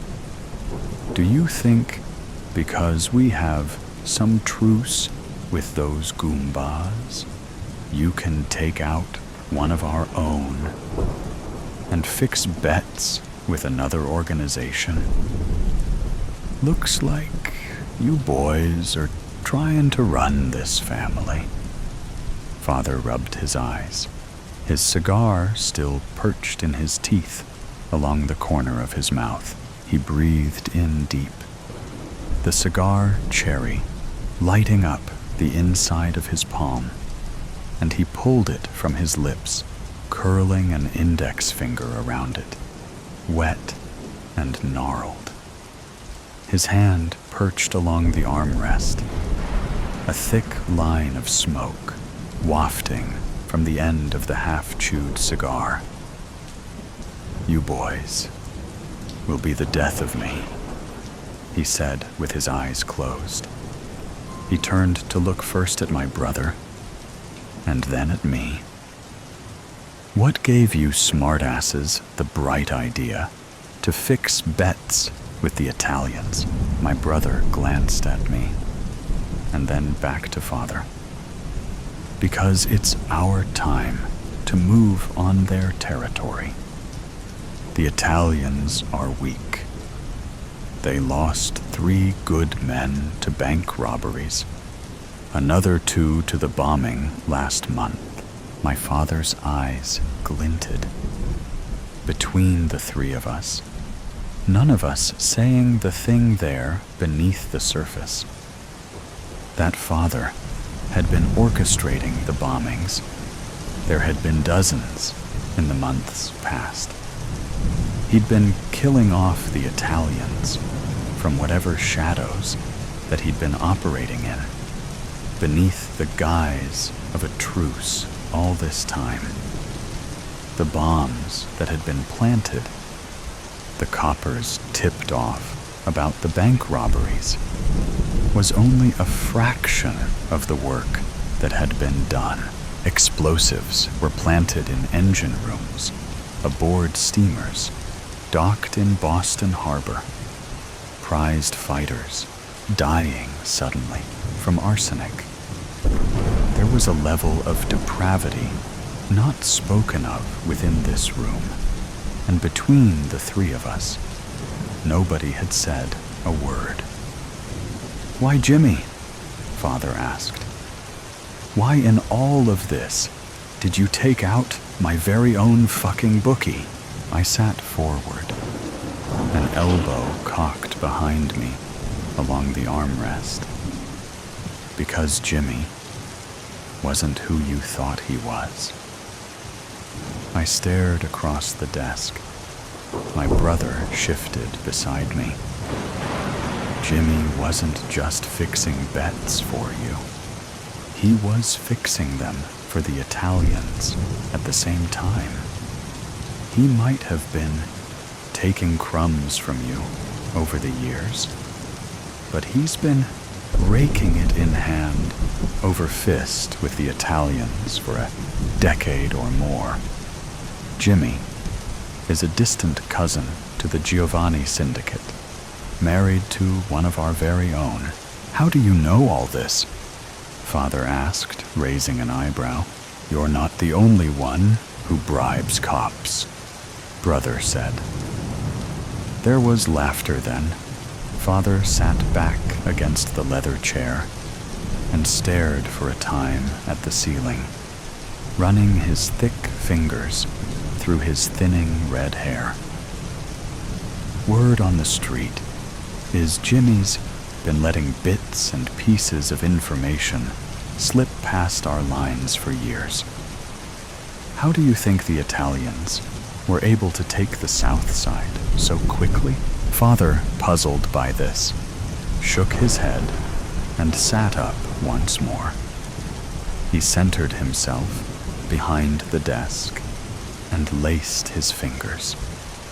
He seemed to know without knowing.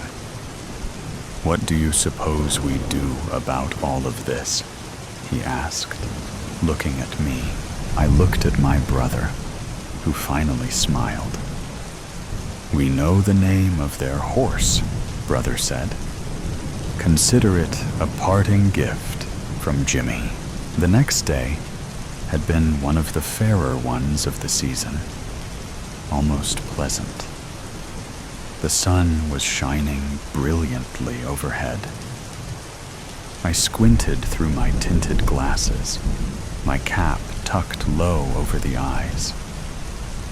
I stood in the open air, smelling the vibrant scents of the women in attendance all around, their floral dresses puffed beneath the small of their waists like delicate flowers, concealing something even sweeter there beneath. My eyes moved across the sea of faces there, the onlookers waiting for the next race to begin, and with the gunshot that rang out, a few around were startled. But the next round of horses were padding down the track. Our horse wasn't among them, but was the next to follow. So I had little interest in this race, except for the equestrian appeal of horses galloping along their curved track, with each of their jockeys whipping their hindquarters in feverish gait. The crowd erupted into cheers and applause. The leader among them, a tan beauty with a red-jacketed jockey standing above and hunched over the bobbing head of the horse that he rode. They crossed the finish line, the crowd erupting into feverish applause. "Ours is next," my brother said beside me. All was taken care of. I needn't bother with going over the morning's events, as I'd known well into the mid-afternoon what had transpired. Giovanni now lay along a cold slab downtown, the mortician sifting through the gunshot wounds that had been inflicted by the Tommy guns that took out their entire entourage as they approached their prize-winning horse named Winn-Dixie.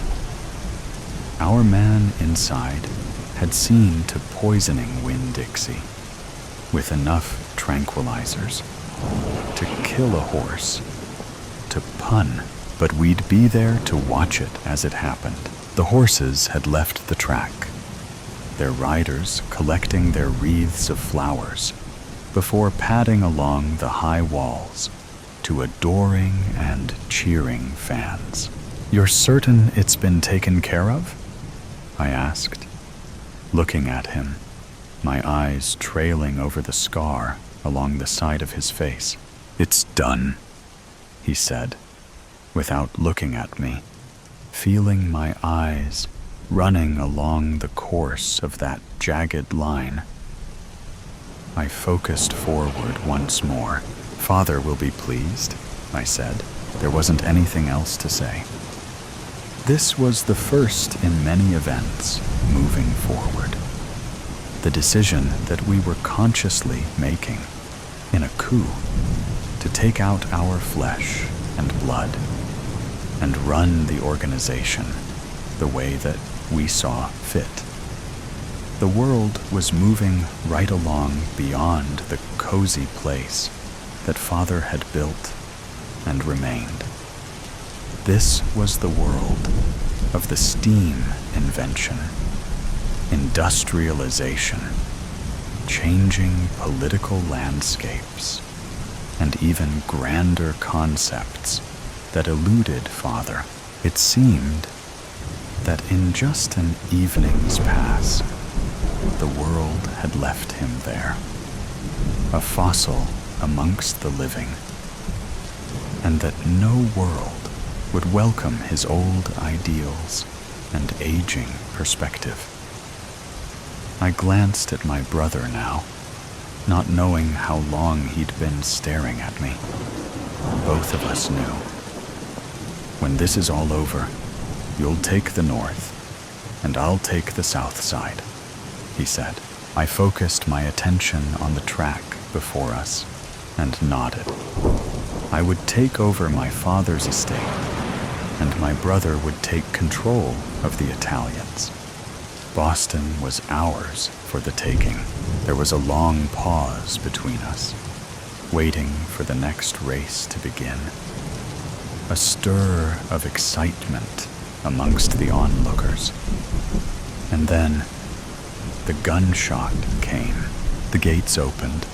Our horse, Lil Red 1, roared past the others, but at the third gate, Winn-Dixie trotted forward in hopefulness, keeping a fair speed at first, before arching its head backward and falling onto the ground, with its back legs splayed as it rolled to its side, knocking its rider from its back. Everyone jumped to their feet and stood watching the downed rider, Winn-Dixie, writhing in pain, kicking its legs beneath it as it lay upon its side, bobbed its head as it scraped gently along the ground there. Everyone around murmuring with feverish anxiety.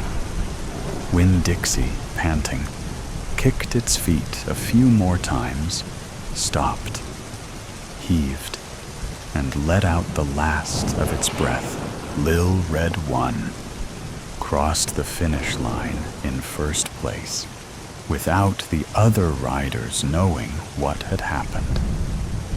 I glanced at my brother. The crook of a small smile touched his lips. I looked back to Winn-Dixie, forgetting all about our own prized horse winning the race, and stared with wide eyes in horror at the fallen stud, with his rider knelt beside it. One small hand rested along the rib cage of the dead animal. "That settles it," brother said. He turned to look at me, and I to him, finally, forcing my eyes from Winn-Dixie. "Pleasure doing business with you," he said, extending a hand. I shook it, feeling the embrace of my brother there amongst a crowded bandstand of race enthusiasts. For a moment, I felt the warmth of his hand, a subtle reminder of the man that he was, a handshake with someone that I loved, and then felt the cold and calculated business transaction that had just concluded. "Till we see each other again," I said. We parted there. He took his leave and mingled with the crowd beyond, making his way down the steps, rounded the corner, and was gone. That was the last time that I'd spoken to my brother aloud. Not long after the events of that day, my father had been fatally stabbed to death late one evening. Of course, this was part of the plan all along, though I had never been the one holding the knife. It was my brother, releasing us unto the splinters of this syndicate. It wasn't long before the fires started, as his men had been ordered to take out the Italians in force. The gunshots, for a time, had been frequent and unrelenting, often in broad daylight, but skirmishes clamored through the nights in those early days. Only rumors of these prominent Italian family members slain in cold blood, or that of the houses that had been burned in the early morning hours while they slept, cozied in their beds, My brother is always the benefactor, or presumed to have been. As I sat in Father's study, swirling a brandy, I'd not had the slightest care. My brother, unbeknownst to him, had been working for me all along, doing the dirty work with blood-stained hands, as the plans that I'd set into motion had finally come to pass. "Cheers," I said, raising a toast. "The Psychiatrist." I closed my eyes, ignoring the loud courtroom around me. Smacking of a woman in the back's gum chewing, fast typing of computer, closing and opening of doors in the back of the already full room. Clicking of photos being taken, yelling of lawyers arguing, banging of Judge Lewis's gavel hitting the hollow wooden desk. How did I get there? How did one misstep cause me to be the one standing there awaiting death or life imprisonment? No matter what I chose, it was the end for me. So couldn't I have given up instead of going down screaming? No, I couldn't have, because that wasn't me. I heard the judge's raspy voice echo across the small courtroom. "Silence," he hollered. The whole room followed his instructions and went dead silent.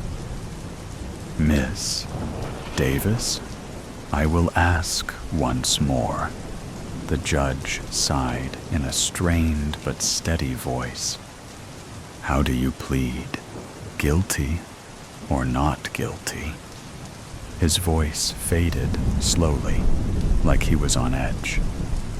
I paused, still holding my eyes securely shut.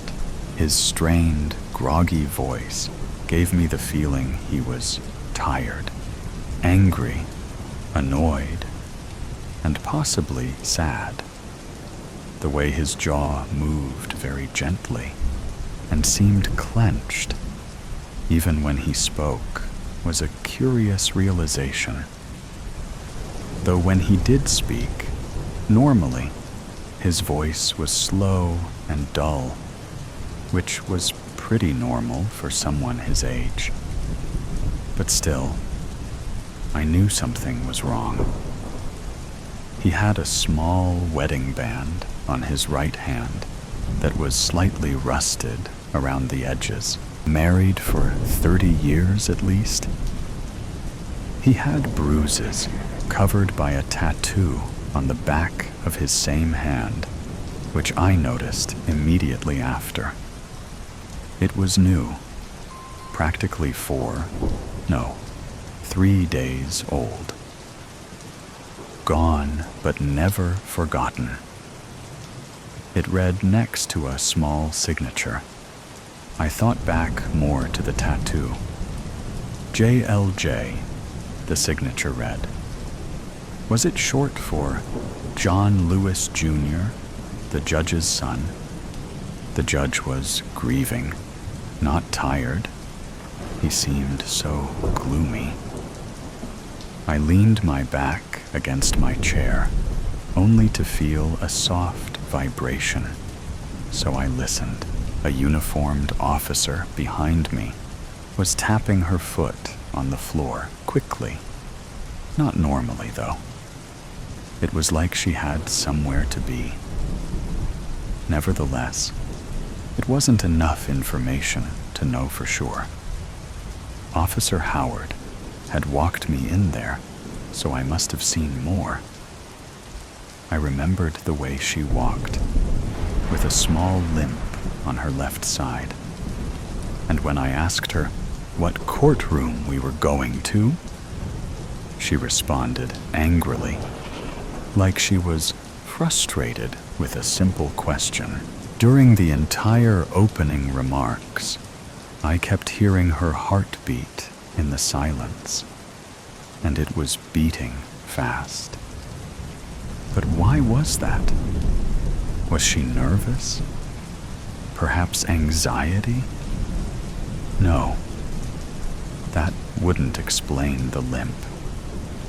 That's it, I thought. Pain meds. She was taking them for her knee, but they were causing an addiction. She needed to see a doctor to get more, and that is why she was checking her watch so often. I took a deep breath to try and refocus on the judge's question, but I couldn't. I took a big whiff of my lawyer, Maxwell Hartley's cologne. It was strong, to say it best, but why was that? Other days, he'd come in with no smell, so why was today different? I pictured his frame leaning against the door in the hallway during our recess. He was a tall guy, 6'4", and his energy followed that. Every day, he came into work with a kind smile and a good morning for everyone, but he hadn't in a few weeks. He wasn't bad looking either, with his short, dark brown hair and even darker brown eyes. But alas, he wore a wedding ring when we first met. That was until a month ago when I noticed it off, and he never mentioned anything. I remembered back to the morning when he left abruptly at 10 o'clock on the dot and returned at exactly 10:15. Later, at around 1 o'clock, he did the same and came back at 1:15 again. Coincidence? No, nothing in our world is. So, what could he be doing that took 15 minutes? Immediately, a conversation I had with my therapist friend came up where she mentioned 15 minutes on the phone talking about common interests is an exercise for troubled couples. This means that Hartley was having marital problems. The judge coughed, and I jumped. I regained focus and slowly opened my sore eyes to adjust to the light. Shouldn't have I just ended this? Stopped at all the suffering I caused everyone, and just admitted to it. They all have places to be.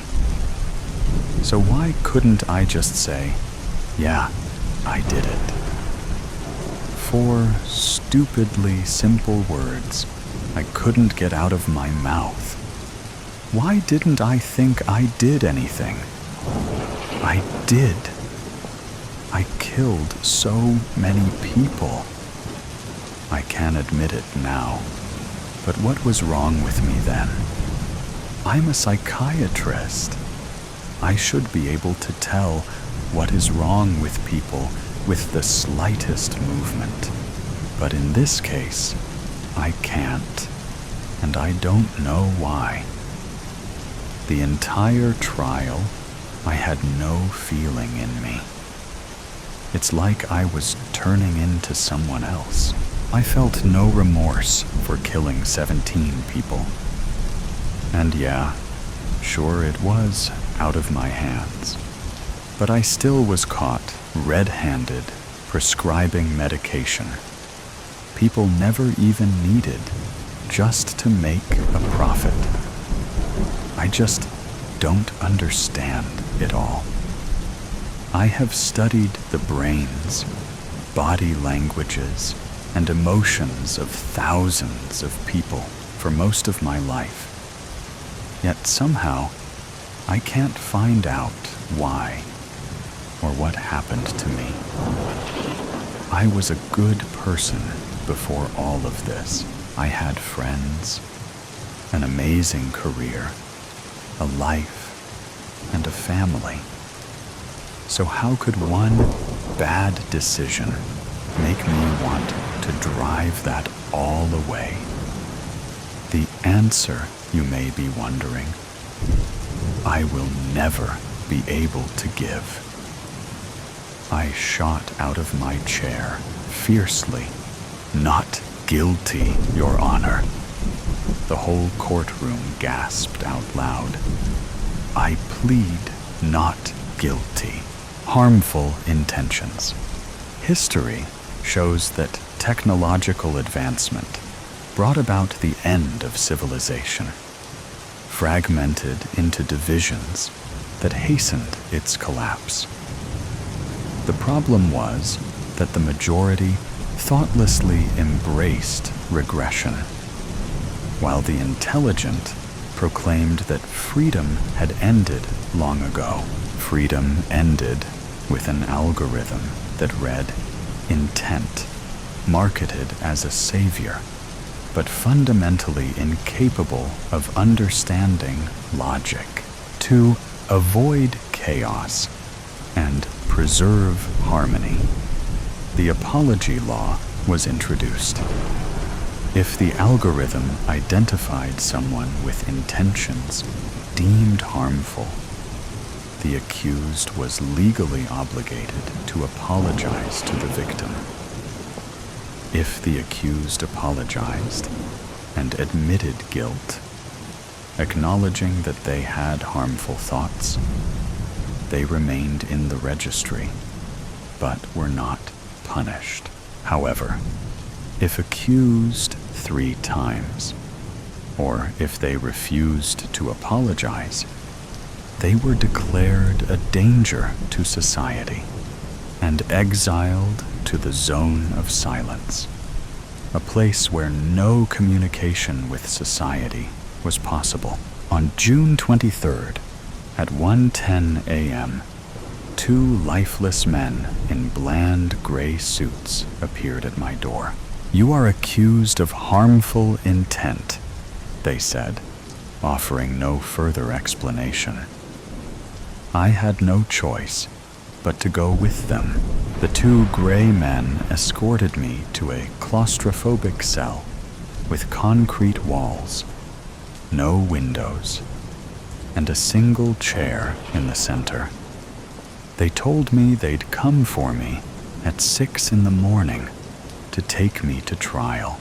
It was already 3 a.m. All I had was panic and the chair. In those few hours, I tried to recall all the harmful intents I might have harbored in my life. The problem was that I was one of those quiet, introverted types. A person everyone says wouldn't hurt a fly. Nothing came to mind. I recalled no one provoking harmful intent. I was used to being a doormat. Tired of fighting back, I spent my days writing. My wife had left with her colleague, and I preferred the solitude to her insults, calling me useless. Silence, at least, offered peace. Society, fractured by the constant surveillance of the algorithm, had left me without friends. That was the problem. I had lost the will to live in such a society, along with any desire or intention.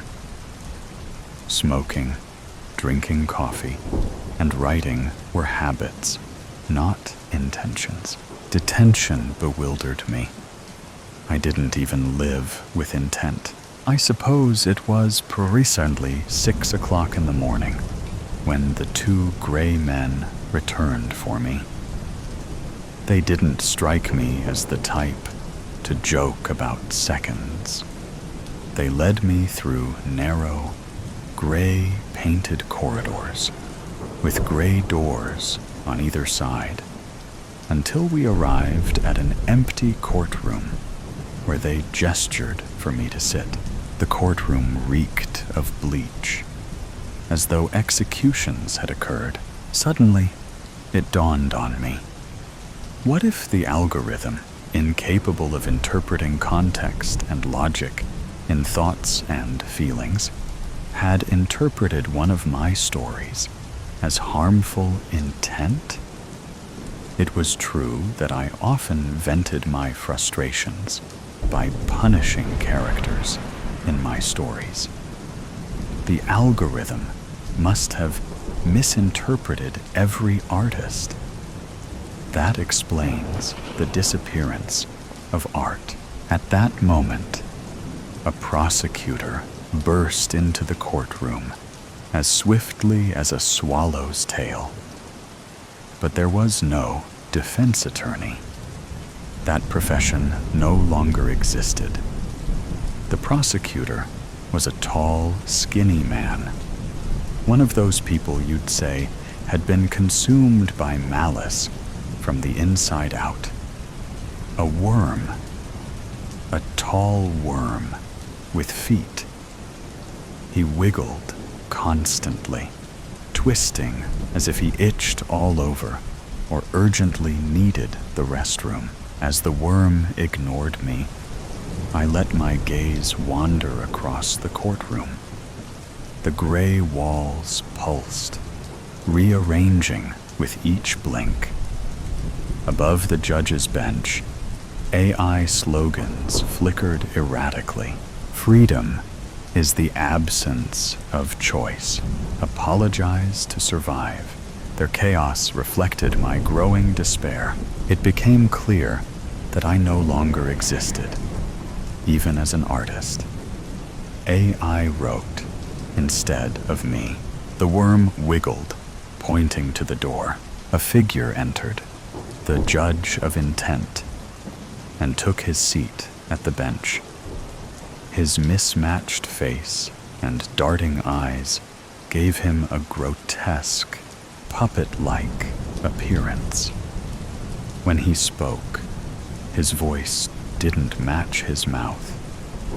His lips, twisted in perpetual disgust and drooping to his neck, bore no relation to the words emerging as if dubbed. For a while, the judge leafed through documents in complete silence. I assumed they were about me, though I couldn't imagine what they might contain. I didn't dare to speak or ask. When he finished, he looked at the worm, who leaped to his feet as if stung and began speaking in such a formal tone that I struggled to follow. Your Honor, the accused was caught red-handed in the act of harboring harmful thoughts, and the prosecution will easily prove this. Only then did he take a breath. You are accused of thought crimes, the judge said. Which thoughts? I asked, my voice cracking. He paused, tilting his head like a machine processing input. Your thoughts. All of them.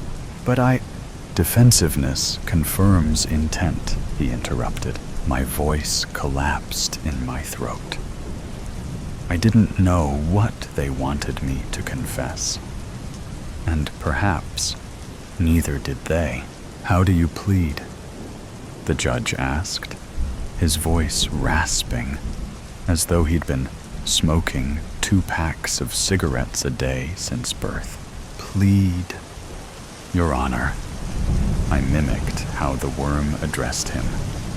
Plead to what? The accused refuses to admit guilt and apologize to the victim, thereby obstructing the legal remedy. Legal remedy? I thought. Am I sick? Sick with what? Does the prosecution have witnesses? The judge rasped again, directing his gaze at the worm. The worm grinned, as if he'd been waiting for this moment. We call the accused's teacher, as the first witness. My teacher, I thought. Back when I went to school, there was no algorithm. If anyone acted harmfully, it was that tyrant of a teacher. The teacher, nicknamed Psycho, entered, older but unchanged. He had been infamous for flailing and throwing things in class, only to quickly smile as if nothing had happened. Hence the nickname. Now, Psycho was frail and nearly blind, bumping into the witness stand before taking his seat. When given the word, he began in a saccharine voice. "Your Honor, I did everything in my power to properly shape this boy. Perhaps I even contributed to his harmful nature, but my hands were tied. As a teacher, I wasn't allowed to discipline him more severely, and by nature, I am a gentle soul." While Psycho spoke sweetly, I pictured him hurling chairs. "He had harmful intent," Psycho said. "When boys beat him, I saw retaliation in his eyes." Retaliation? I feared. I also recall a literature class where the students were asked to write essays about their father's occupations. When I called on him, having no father, he hadn't completed the assignment. Naturally, I gave him a failing grade. His tear-filled eyes turned red as blood. I swear he wanted to burn the school down. Burn the school down? I just wanted to cry. As I've aged, some memories have faded, but I can swear to this. One day, when other children pointed and laughed at him because his mother still brought him to school and waited for him after class, he wet himself. I'm certain he imagined a gun at that moment. They weren't pointing at me, I thought. They were throwing rocks at me while I cowered in the corner, bloody and bruised. Your Honor. Psycho leaned forward, his eyes wide with sincerity. The accused often sat in my class and stared out the window. I saw the intent in his eyes, an intent to escape, to defy the order of the classroom. The judge nodded gravely, pronouncing, "Escapism leads to anarchy. He has been a menace to society from birth.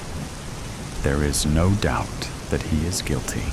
The judge allowed Psycho to leave the courtroom.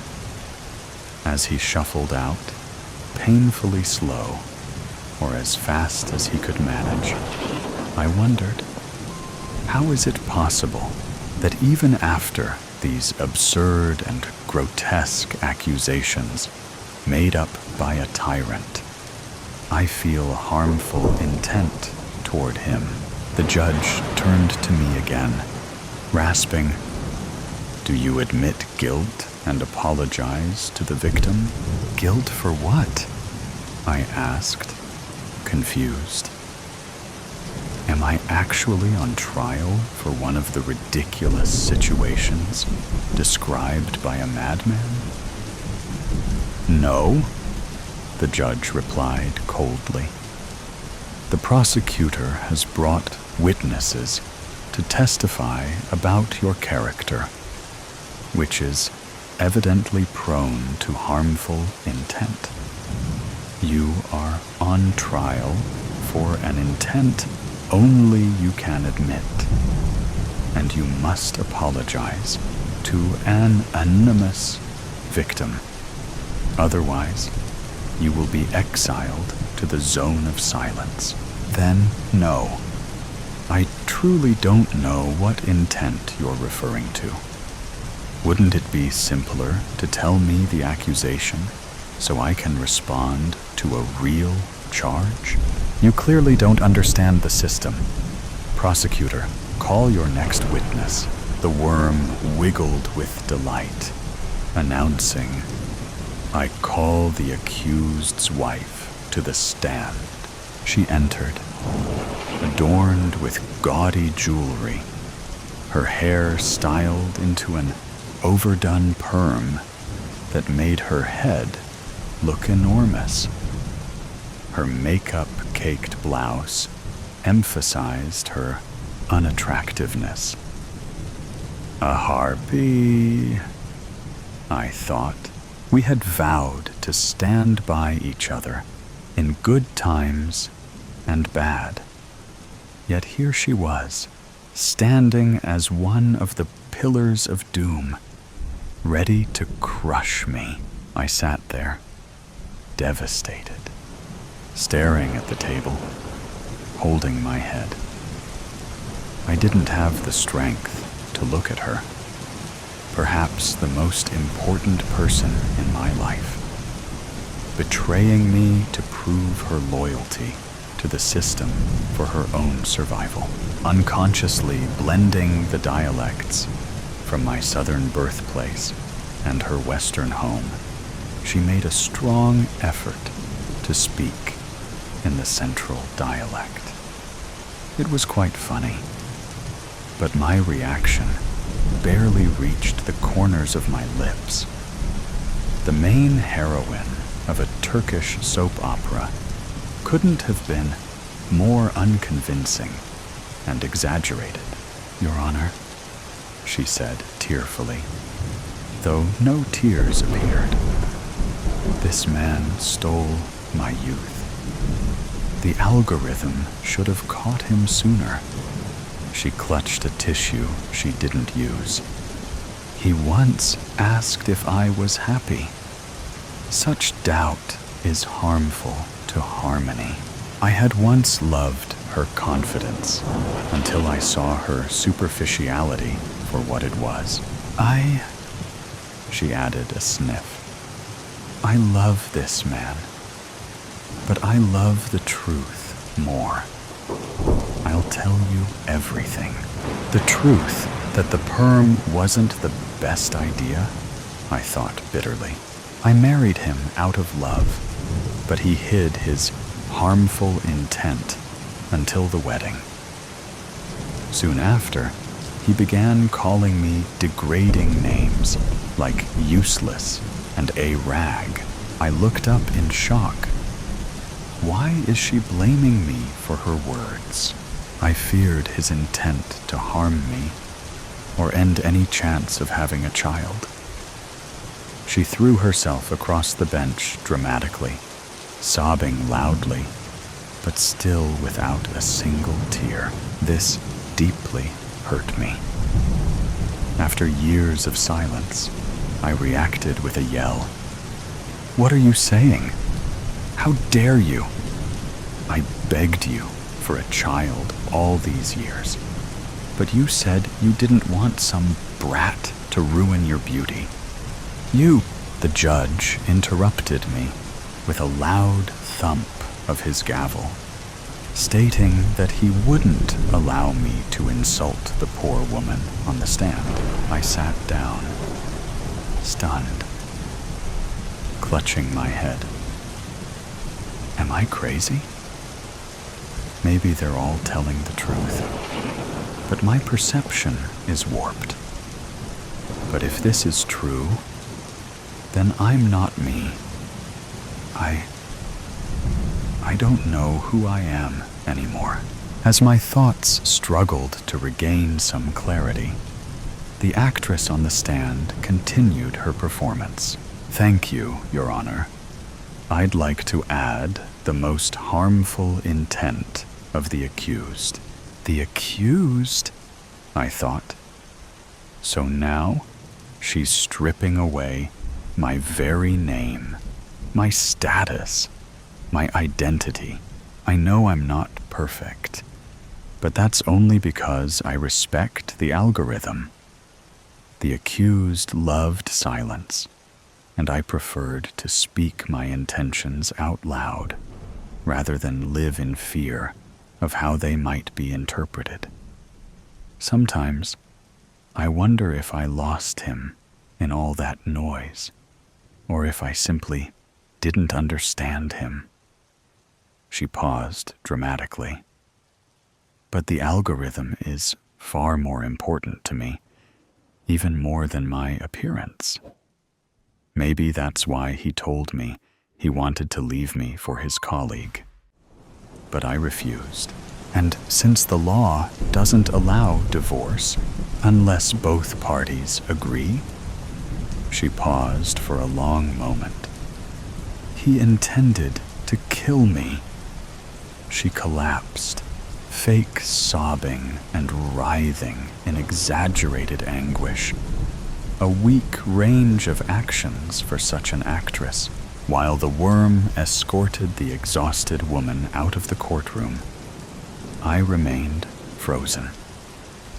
Somewhere in the distance, I heard the judge asking me for the third time if I admitted guilt and offered an apology to the victim.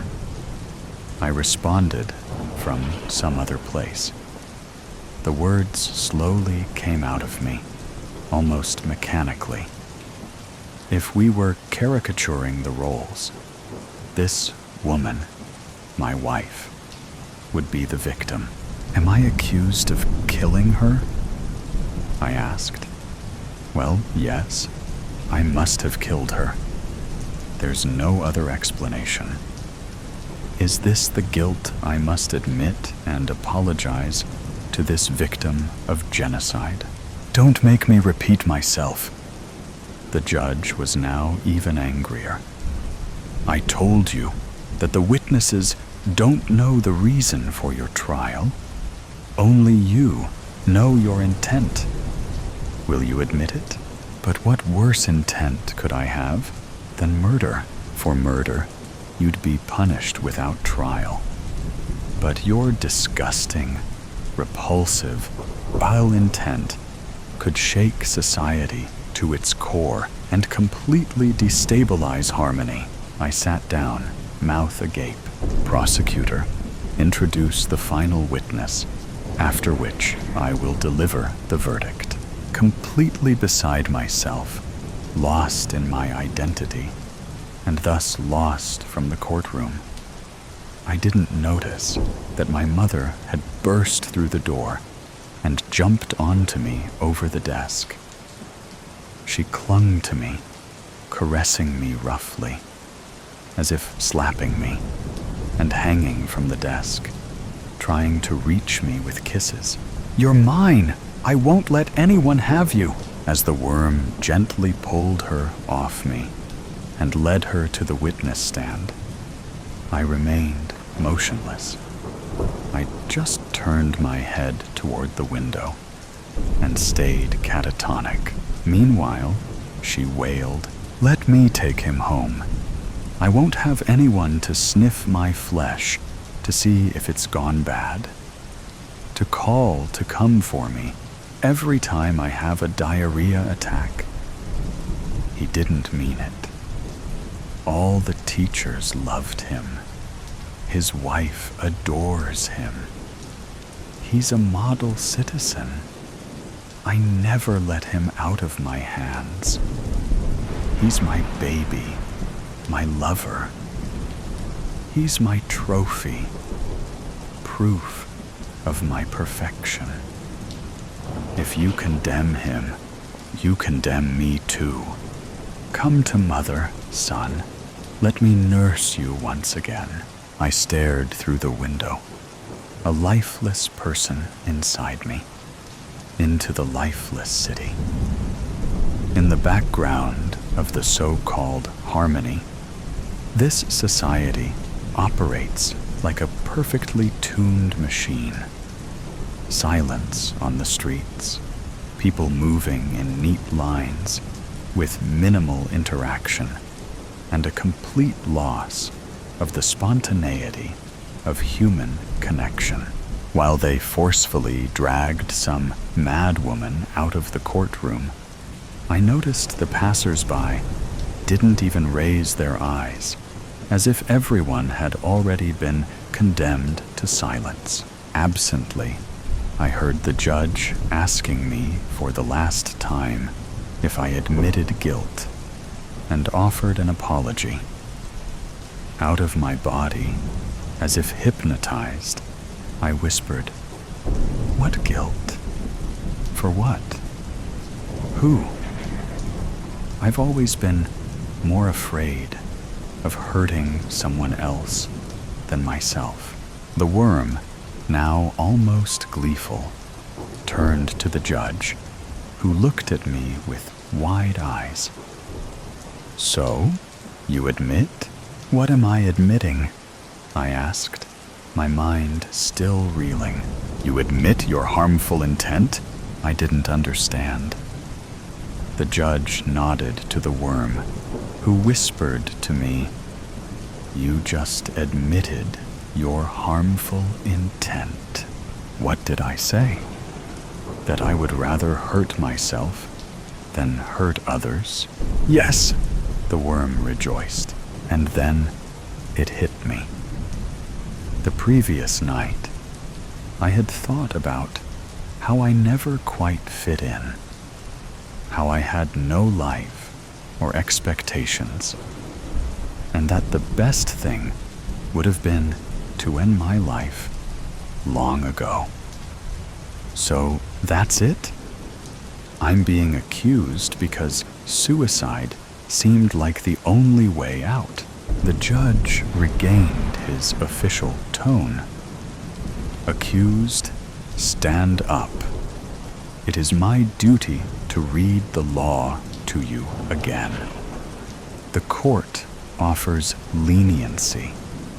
If you admit guilt and apologize, the punishment will be light, but your name will remain in the register of those with bad intent.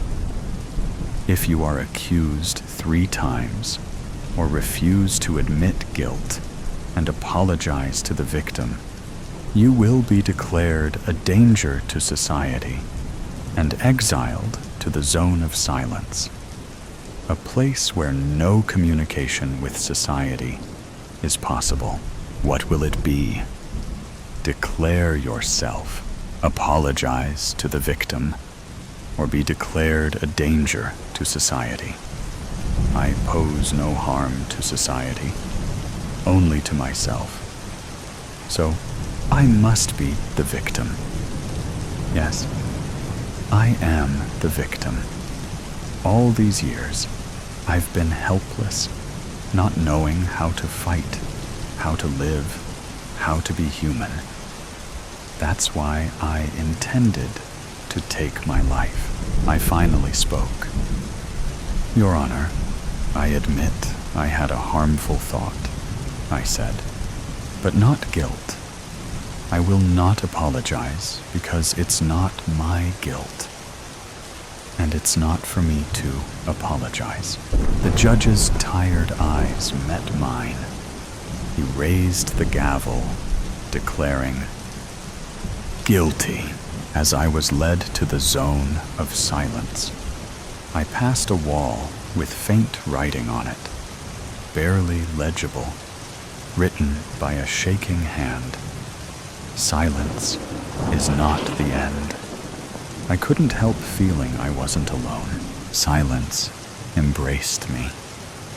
In it, I found myself. The zone was truly silent, but not deafening, peaceful.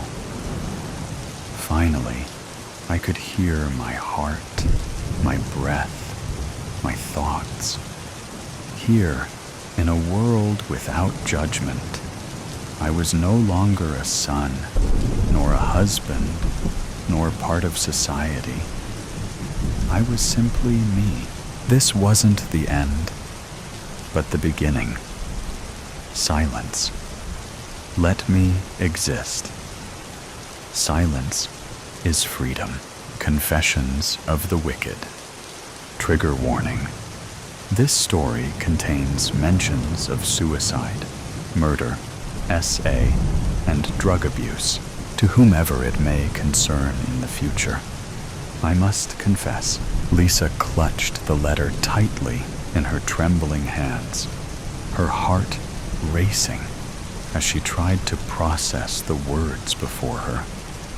Each sentence felt like a distant echo, her mind struggling to comprehend the reality they presented.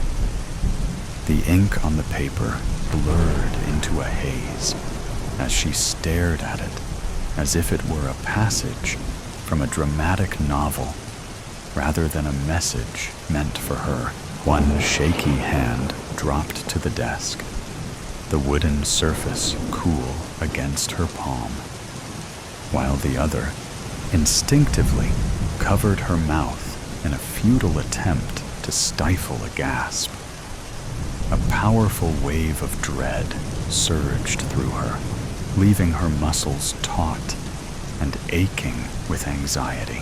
Feeling an urgent need to escape the suffocating atmosphere, she pivoted on her toes, her breath coming in quick, shallow gasps, and made a fast beeline for the door, desperate to put distance between herself and the shocking revelation contained in that letter.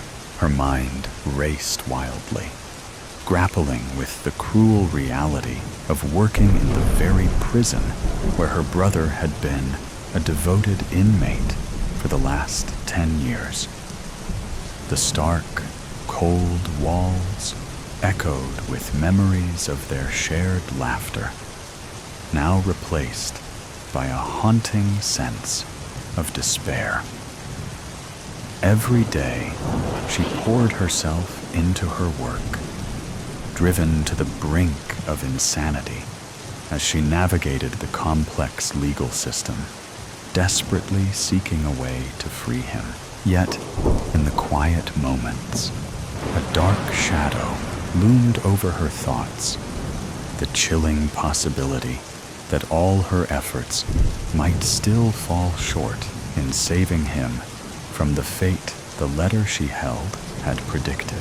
She remembered the moment she first heard about her brother's arrest in South Korea, a wave of despair crashing over her. Confusion and heartbreak gripped her as she tried to fathom why he had been taken from her. In those early days, she had poured herself into studying the laws of both Korea and the United States, desperate to understand the gravity of the 24 murder charges and 2 counts of attempted murder he faced. Late nights spent poring over legal texts had become her refuge, each page turning fueled by an unwavering determination to bring him back and piece together the chaos that had upended their lives. The murders occurred in the United States, which ultimately led Lisa's family to seek refuge in South Korea. They were fleeing the shadows cast by a chilling truth. Richard was a serial killer. Disturbingly, Lisa's parents were aware of Richard's dark nature long before the FBI uncovered his gruesome activities. He had confided in them, revealing his violent tendencies and chilling declaration that he would continue his spree regardless of the consequences, even if apprehended. Richard's descent into darkness began at a young age. When he was just 17, he was discovered covered in blood at a crime scene, a scene that would mark his 3rd murder. This incident forced him to come clean about his heinous actions. Under pressure from law enforcement, Richard detailed each horrifying crime he committed, recounting events with a disturbing calmness, as if sharing mundane stories instead of the tragedies he inflicted. For Lisa's family, the awareness of his twisted mind and the violent past they were escaping only deepened the turmoil they felt in their new home. Their parents seriously thought about turning him into the police, but then they saw Lisa. How could they abandon their youngest? Their son had taken lives. It's infuriating to think they were so desperate to protect him that they convinced themselves he could get away with it, claiming self-defense. And if that failed, they had the audacity to believe he could plead insanity. It's maddening. They were determined not to let their family suffer the consequences of his monstrous actions. They had fought hard for their so-called American dream, and now they were willing to ignore the reality of murder just to keep it intact. I've committed some really questionable acts that I have come to wholeheartedly regret. Some may ask why I even did such a thing. The answer will always be that I do not know myself. You can call it an insatiable urge. Lisa stood before her brother's cell, her heart pounding in her chest as she fought to steady her breath.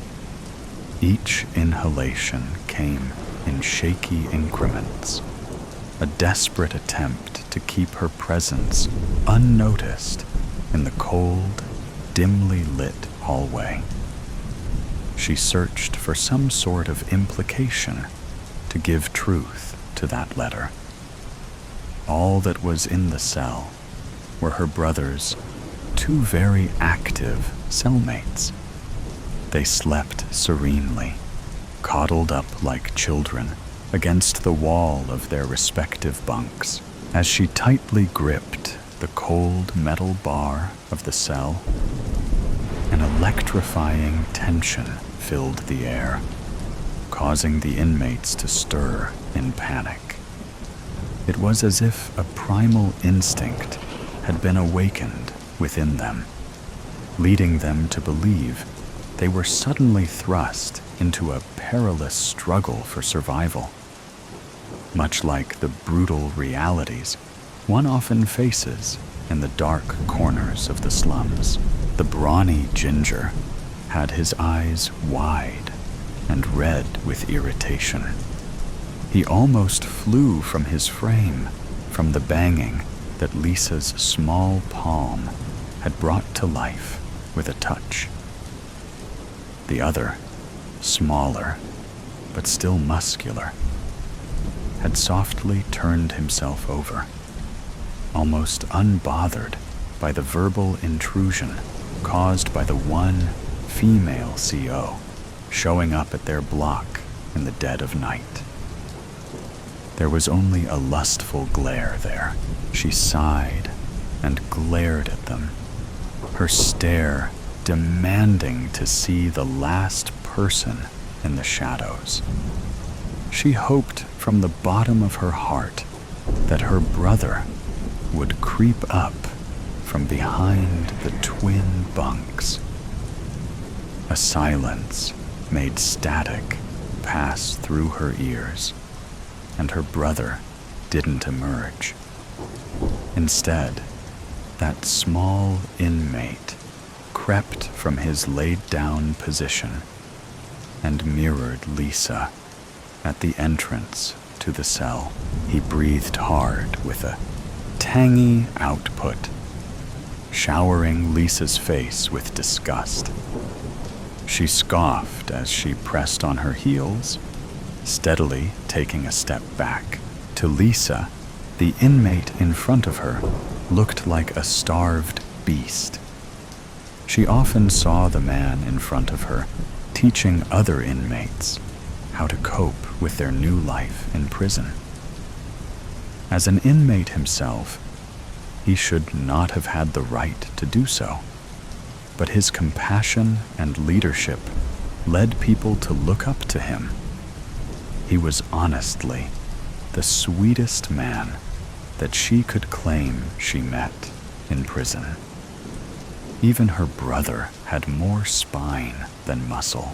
One day, Lisa decided to ask him why he was still in prison.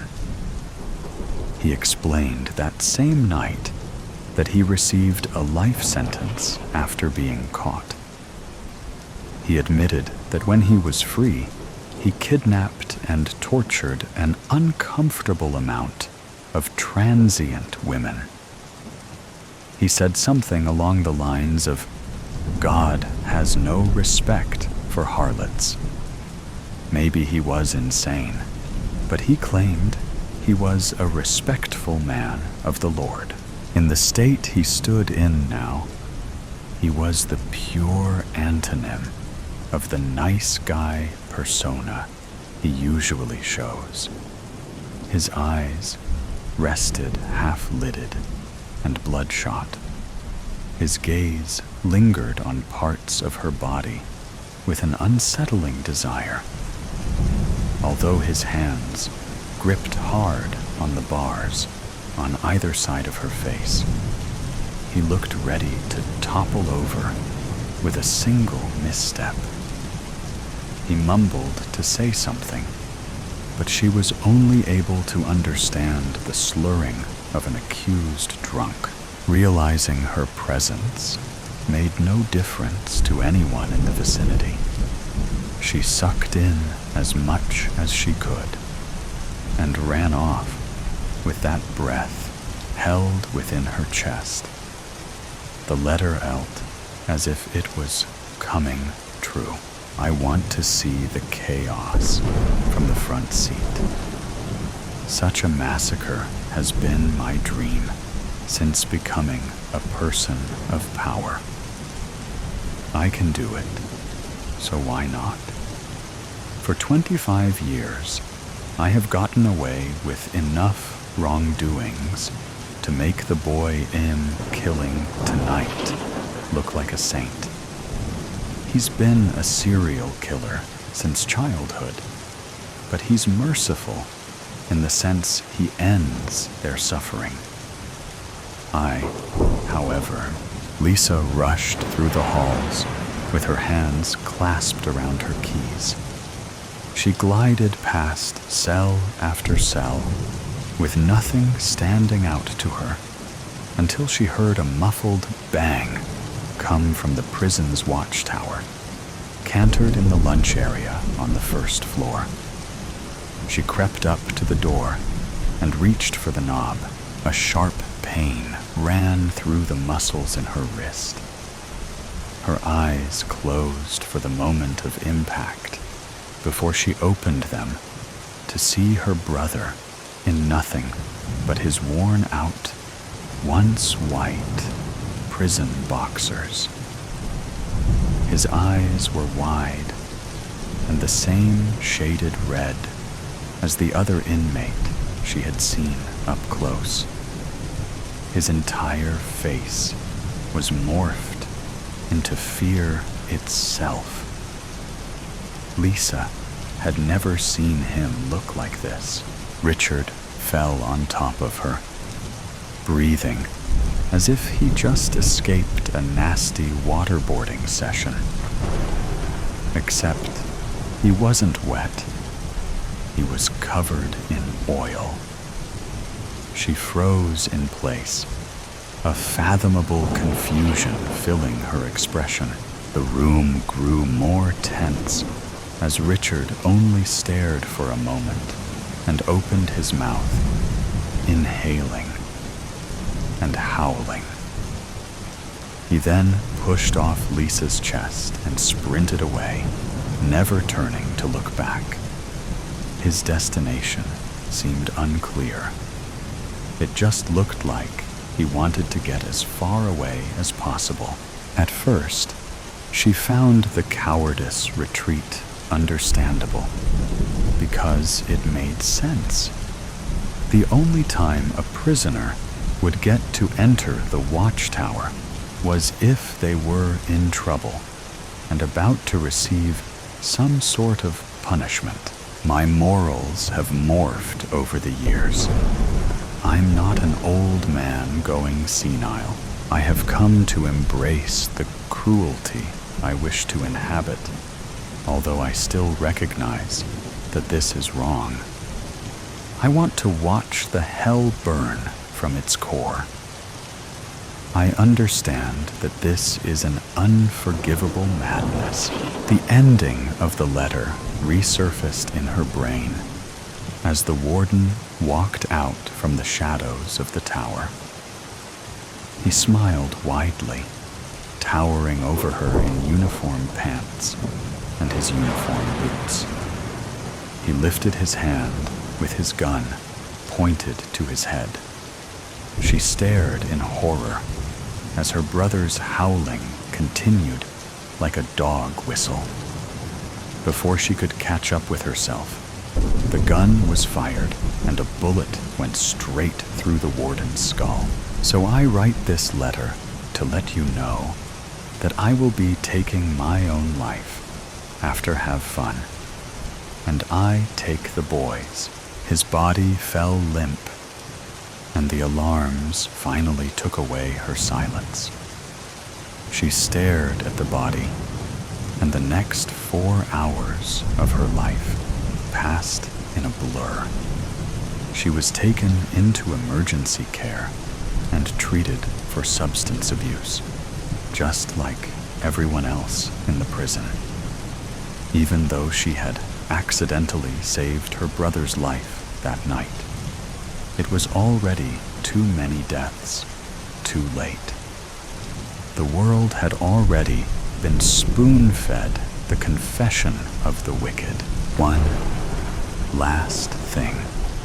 The room was dim, filled with the soft beep of machines and the sterile smell of antiseptic. The air, thick with the weight of illness, seemed to hold its breath, as if the world itself knew that something important was about to happen. Outside the bedroom, the sun had begun to set, casting shadows across the walls. Little did I know that this would be our last conversation. I sat at the edge of my sister's bed, watching her sickly form. My once strong sibling was now bedridden. She was barely recognizable under the thin hospital sheets. The illness had taken all of the color from her face. The pain had made her quiet. Her usual loud laughter was now replaced by a smile that barely reached her eyes. It had been months since the doctors had said there was nothing more to be done, but I'd clung to the hope that she would get better. Hope, I had come to realize, was a luxury we couldn't afford anymore. I saw my sister every day after work. I would talk to her about everything that happened at work and some family gossip. I shared some jokes with her, even though I knew she wouldn't or couldn't respond.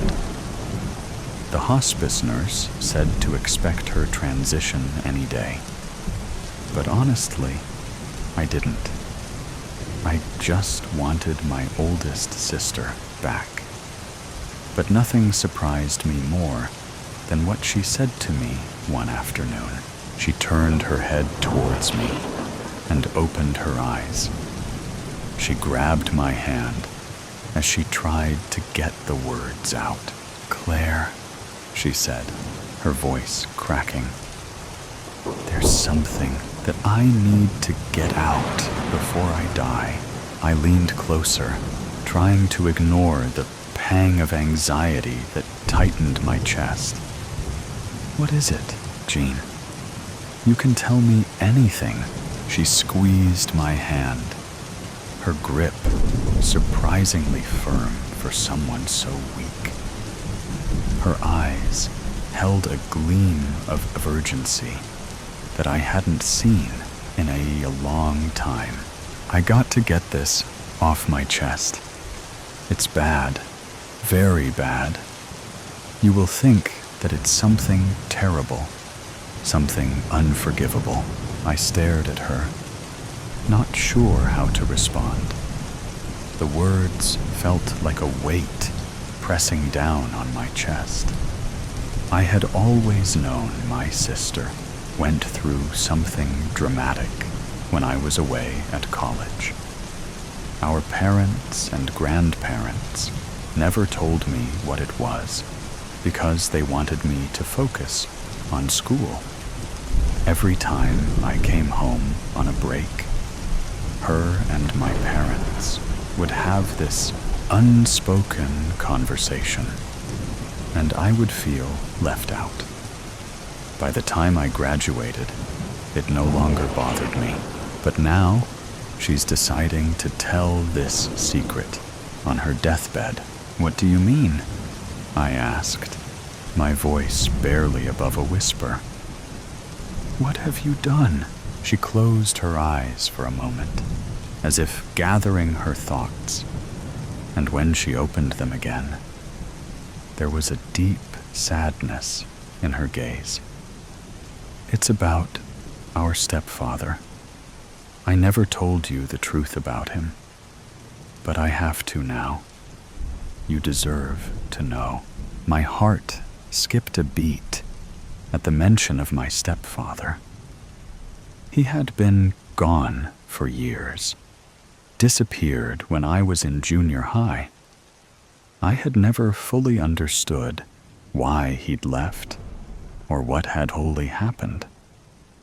My mother had always been vague on the subject, speaking of him only in passing, and whenever I pressed for details, she would change the subject or tell me it wasn't important. But now, my sister is getting ready to tell me what happened to him and why everyone stopped talking about him. And it was big. I leaned in, my voice trembling as I asked, "What did you do?" Her eyes darkened, the weight of her words almost too much to bear. I was into some things that Mom didn't like. One night, Iz got high with my boyfriend. We were at the park smoking in his car. Mom was upset that I missed curfew. She sent our stepdad to look for me. When he caught up with us, we were naked in the car. He was so made that he broke the window with his fists. My boyfriend and him got into a fight. He kept hitting Lance even after he stopped moving. So I took the flashlight out the back seat and hit our stepdad on the back of his head. But the thing is that I didn't stop until I saw blood dripping from his head. It was almost like I was having an out-of-body experience. My boyfriend woke up and saw the mess. He wanted to hide the body, and I helped him. I helped him cover it up, and I'm not proud of it. I thought I could escape it, that I could bury it, but it's always been there, eating away at me. Now I can't take it with me. My stomach twisted into knots. You're telling me that you and Lance murdered our stepdad? She hesitated. Yes. Then we drove to the bridge and dumped his body in the river. The words hit me like a physical blow. In the river, I repeated. Her face crumpled. Yes. and when I got home, I told Mom that he saw me naked and tried to kiss me. She was beside herself, crying for days.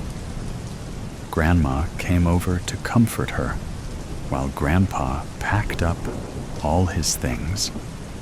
His body was found weeks later, and there were no suspects. I really tried to forget. I told myself it was just an accident.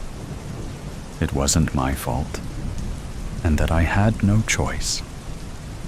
But I did, Claire. I had a choice. I could have done things differently. I could have gone to the police. But I didn't. I sat back, feeling as if the floor had dropped out from under me. A cold numbness spread through my veins. For a moment, I couldn't breathe. The room seemed to spin. The stepfather I had spent my whole life wondering about was killed by my sister. But why are you telling me this now? I managed to ask, my voice hoarse with emotion. Why after all this time? You could have kept this secret forever. Her grip on my hand tightened. Because I can't take it with me. I don't deserve forgiveness. I don't want you to carry this burden. You need to know the truth so you can decide what to do with it. So you can make your own choices. I swallowed hard, my mind racing. The weight of her confession pressed down on me. My sister had kept this secret for decades, burying it deep inside her. And now, with her life nearing its end, she was leaving me with it. A secret too big, too dangerous to keep. A secret that could destroy everything I thought I knew about my family. The machines in the room beeped in time with her slow, labored breaths. I watched her. This woman, who had once been my best friend, now reduced to a shell of the person she had been. And in that moment, I realized something. I wasn't just deciding whether to reveal a secret.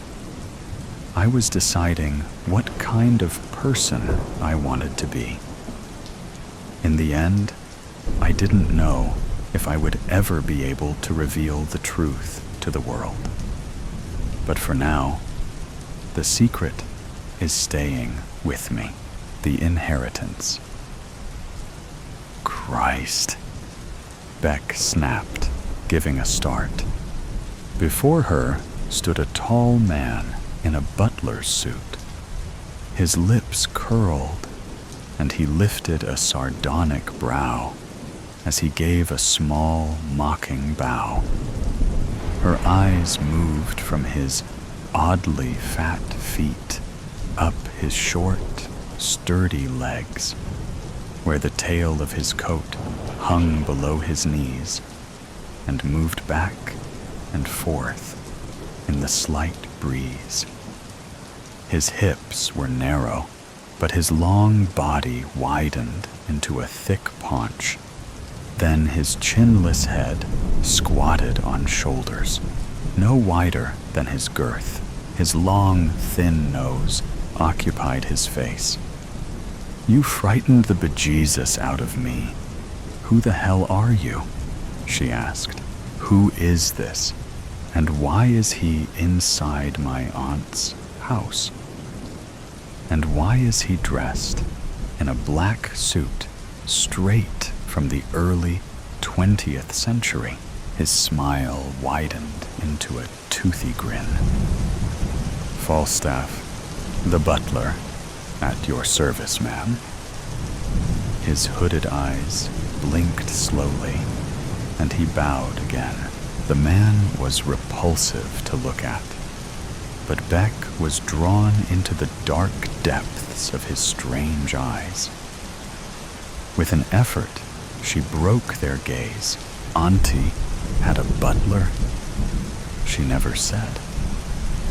Over the years, Beck had kept in contact via letters. Aunt Bess didn't own a computer, and now Auntie was gone, presumed dead. That's what the police said. It was obvious to Beck that they had given up hope of finding her great-aunt. Falstaff cleared his throat to reclaim her wandering attention. The left side of his upper lip curled in a smile. Or was that a snarl? "I think, if you check, you will find mention of me in Bess's will. She and I became very close. She was alone." He paused. "And lonely. What the hell is this guy insinuating? Auntie allowed you to call her Bess?" She swallowed hard. "Surely not. As I said, she was lonely. She felt deserted. She loved me." His lips opened over his large teeth in an approximation of a cheeky grin. "Like a son. She wanted to change her will, but before she could, she disappeared." "It's not true," Beck gasped. "She would never. She loved me. I loved her. I'm her niece, grand niece, whatever, who never visited her. I was overseas. If it's any business of yours." Why was she defending herself against the hired help? What he was saying was preposterous. Beck gritted her teeth. "I'm her niece. I'm blood." "Yes, blood." Falstaff blinked slowly. Was he goading her? Blood. So much thicker than water. He licked his lips. "As you say, whatever. The will was not changed, and I remain Falstaff the butler, at your service, ma'am." He clicked his heels and gave another little bow, stepped back, and gestured for her to enter. She ignored him. She didn't need his invitation. "I was hoping to revisit the old place alone, so you can go back to wherever butlers go, and I'll look after myself." A wry smile tugged at her mouth. "I sound just like Great-Aunt Bess at her autocratic best." An apology automatically rose to her lips. To hell with that. Just who does this guy think he is? Freaking creep. Why am I so jittery? Her tongue flicked out over her red lips, but she kept her gaze steady. "The house is mine." Falstaff's smile disappeared.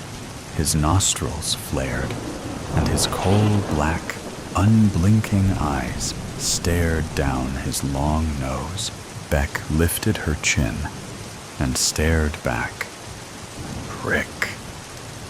With head and bunk stiff, he turned on his heel into the gloomy interior. "What's with the fancy dress costume?" she demanded. He turned around, the movement a slither of insolence.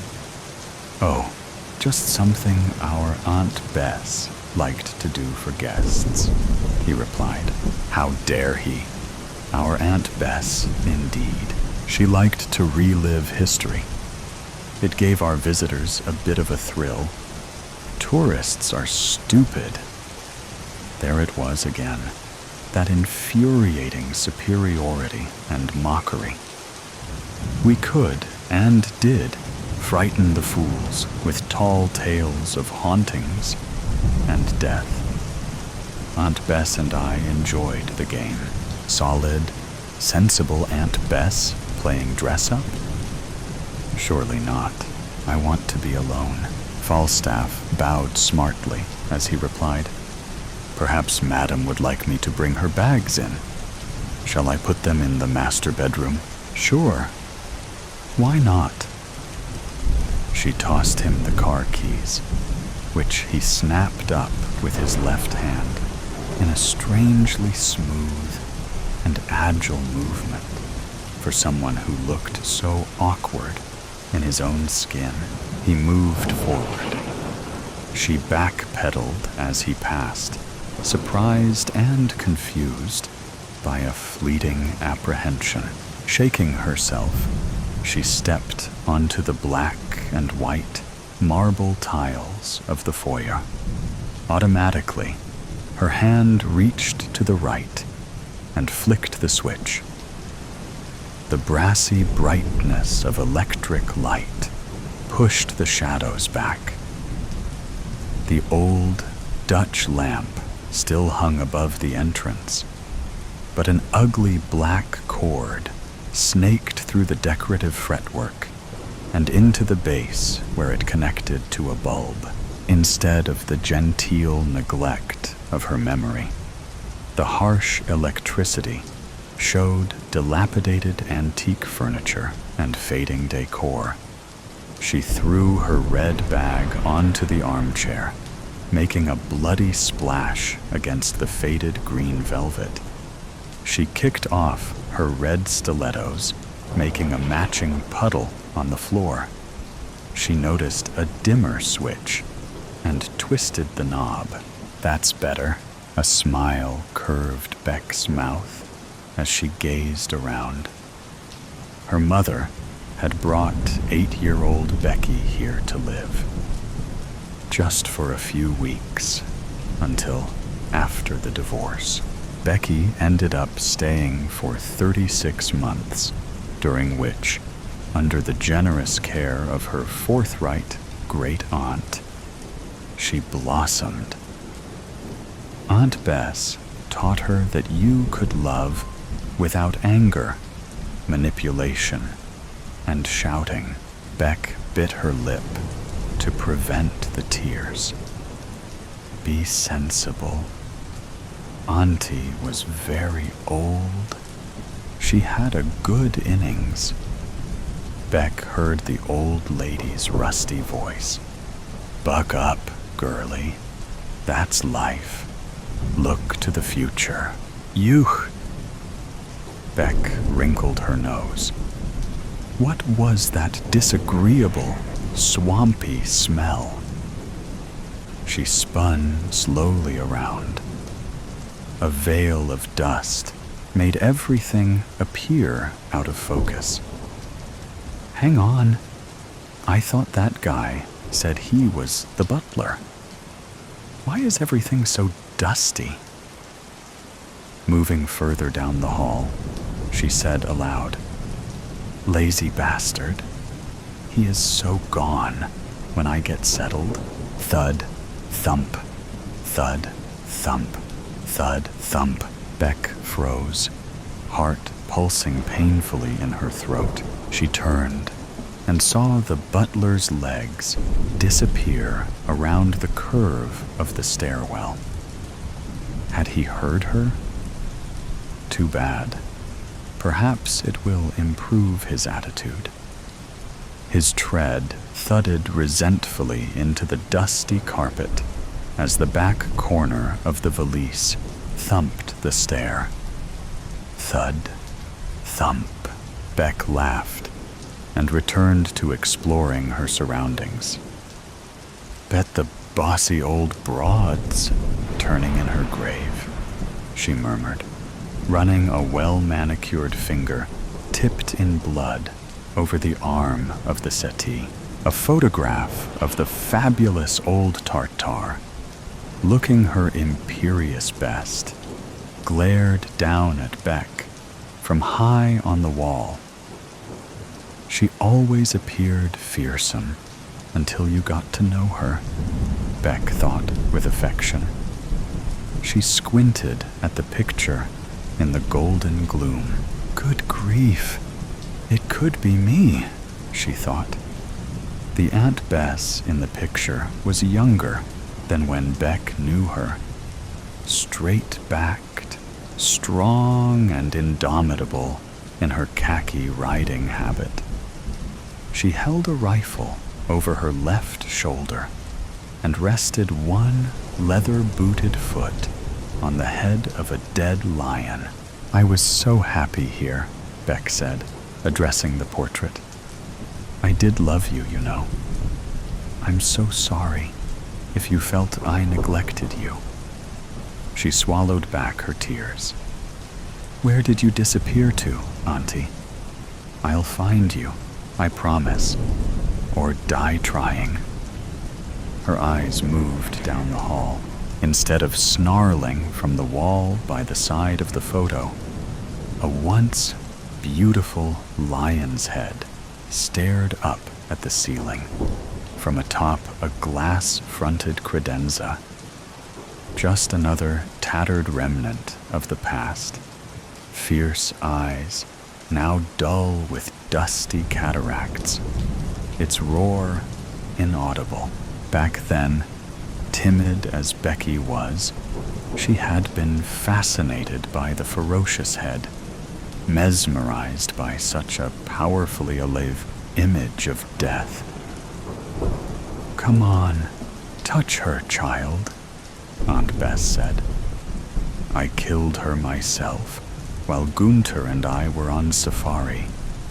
Must be 15 years ago. She won't bite, I promise. Her great-aunt placed Becky's small hand on the coarse, furry head. Oh, Becky breathed. A real lioness. Magnificent, isn't she? Aunt Bess's stern face lit up, and her smoky laughter boomed through the house. To the left of the credenza stood the same hall table Beck remembered from her childhood, topped by the same glass tank containing the same dead reptiles. A baby crocodile and two stumpy-tailed blue-tongue lizards still lurked in the semi-dark.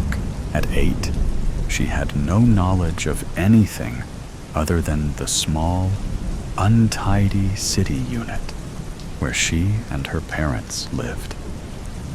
How exciting this strange house had seemed to her. What wonders it held.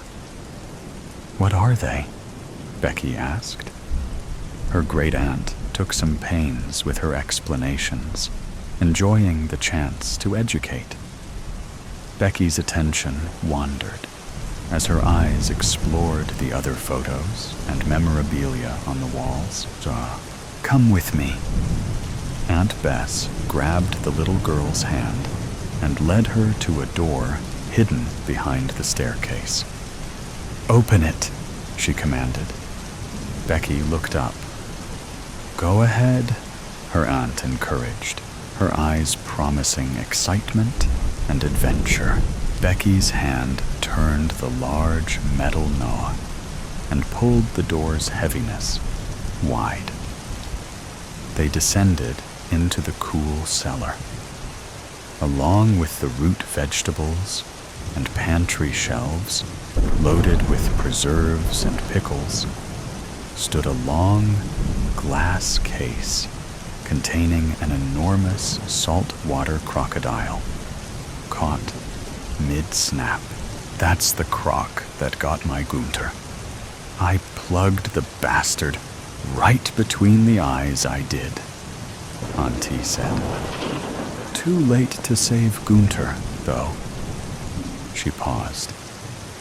In the end, I couldn't bear to have the horrid creature on display upstairs. But neither can I get rid of him. He is my last contact with my darling Gunther. They are one. The creature was repulsively fascinating. He had a long snout, hooded eyes, and a wide head jammed onto his body, which widened out around his middle and tapered down to a long tail. Becky squatted down near the huge reptile's head. Its open maw was full of vicious-looking teeth. His eyes looked alive. He was hungry. He was angry. He wanted revenge. Arg! Becky jumped up and hid her face in Aunt Bess's skirt. What on earth's got into you, child? He's alive. He wants to eat me.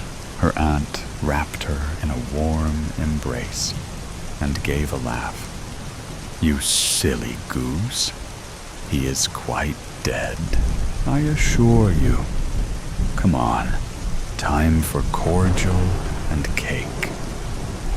Beck could hear her aunt's deep laughter and booming voice echoing up from the past.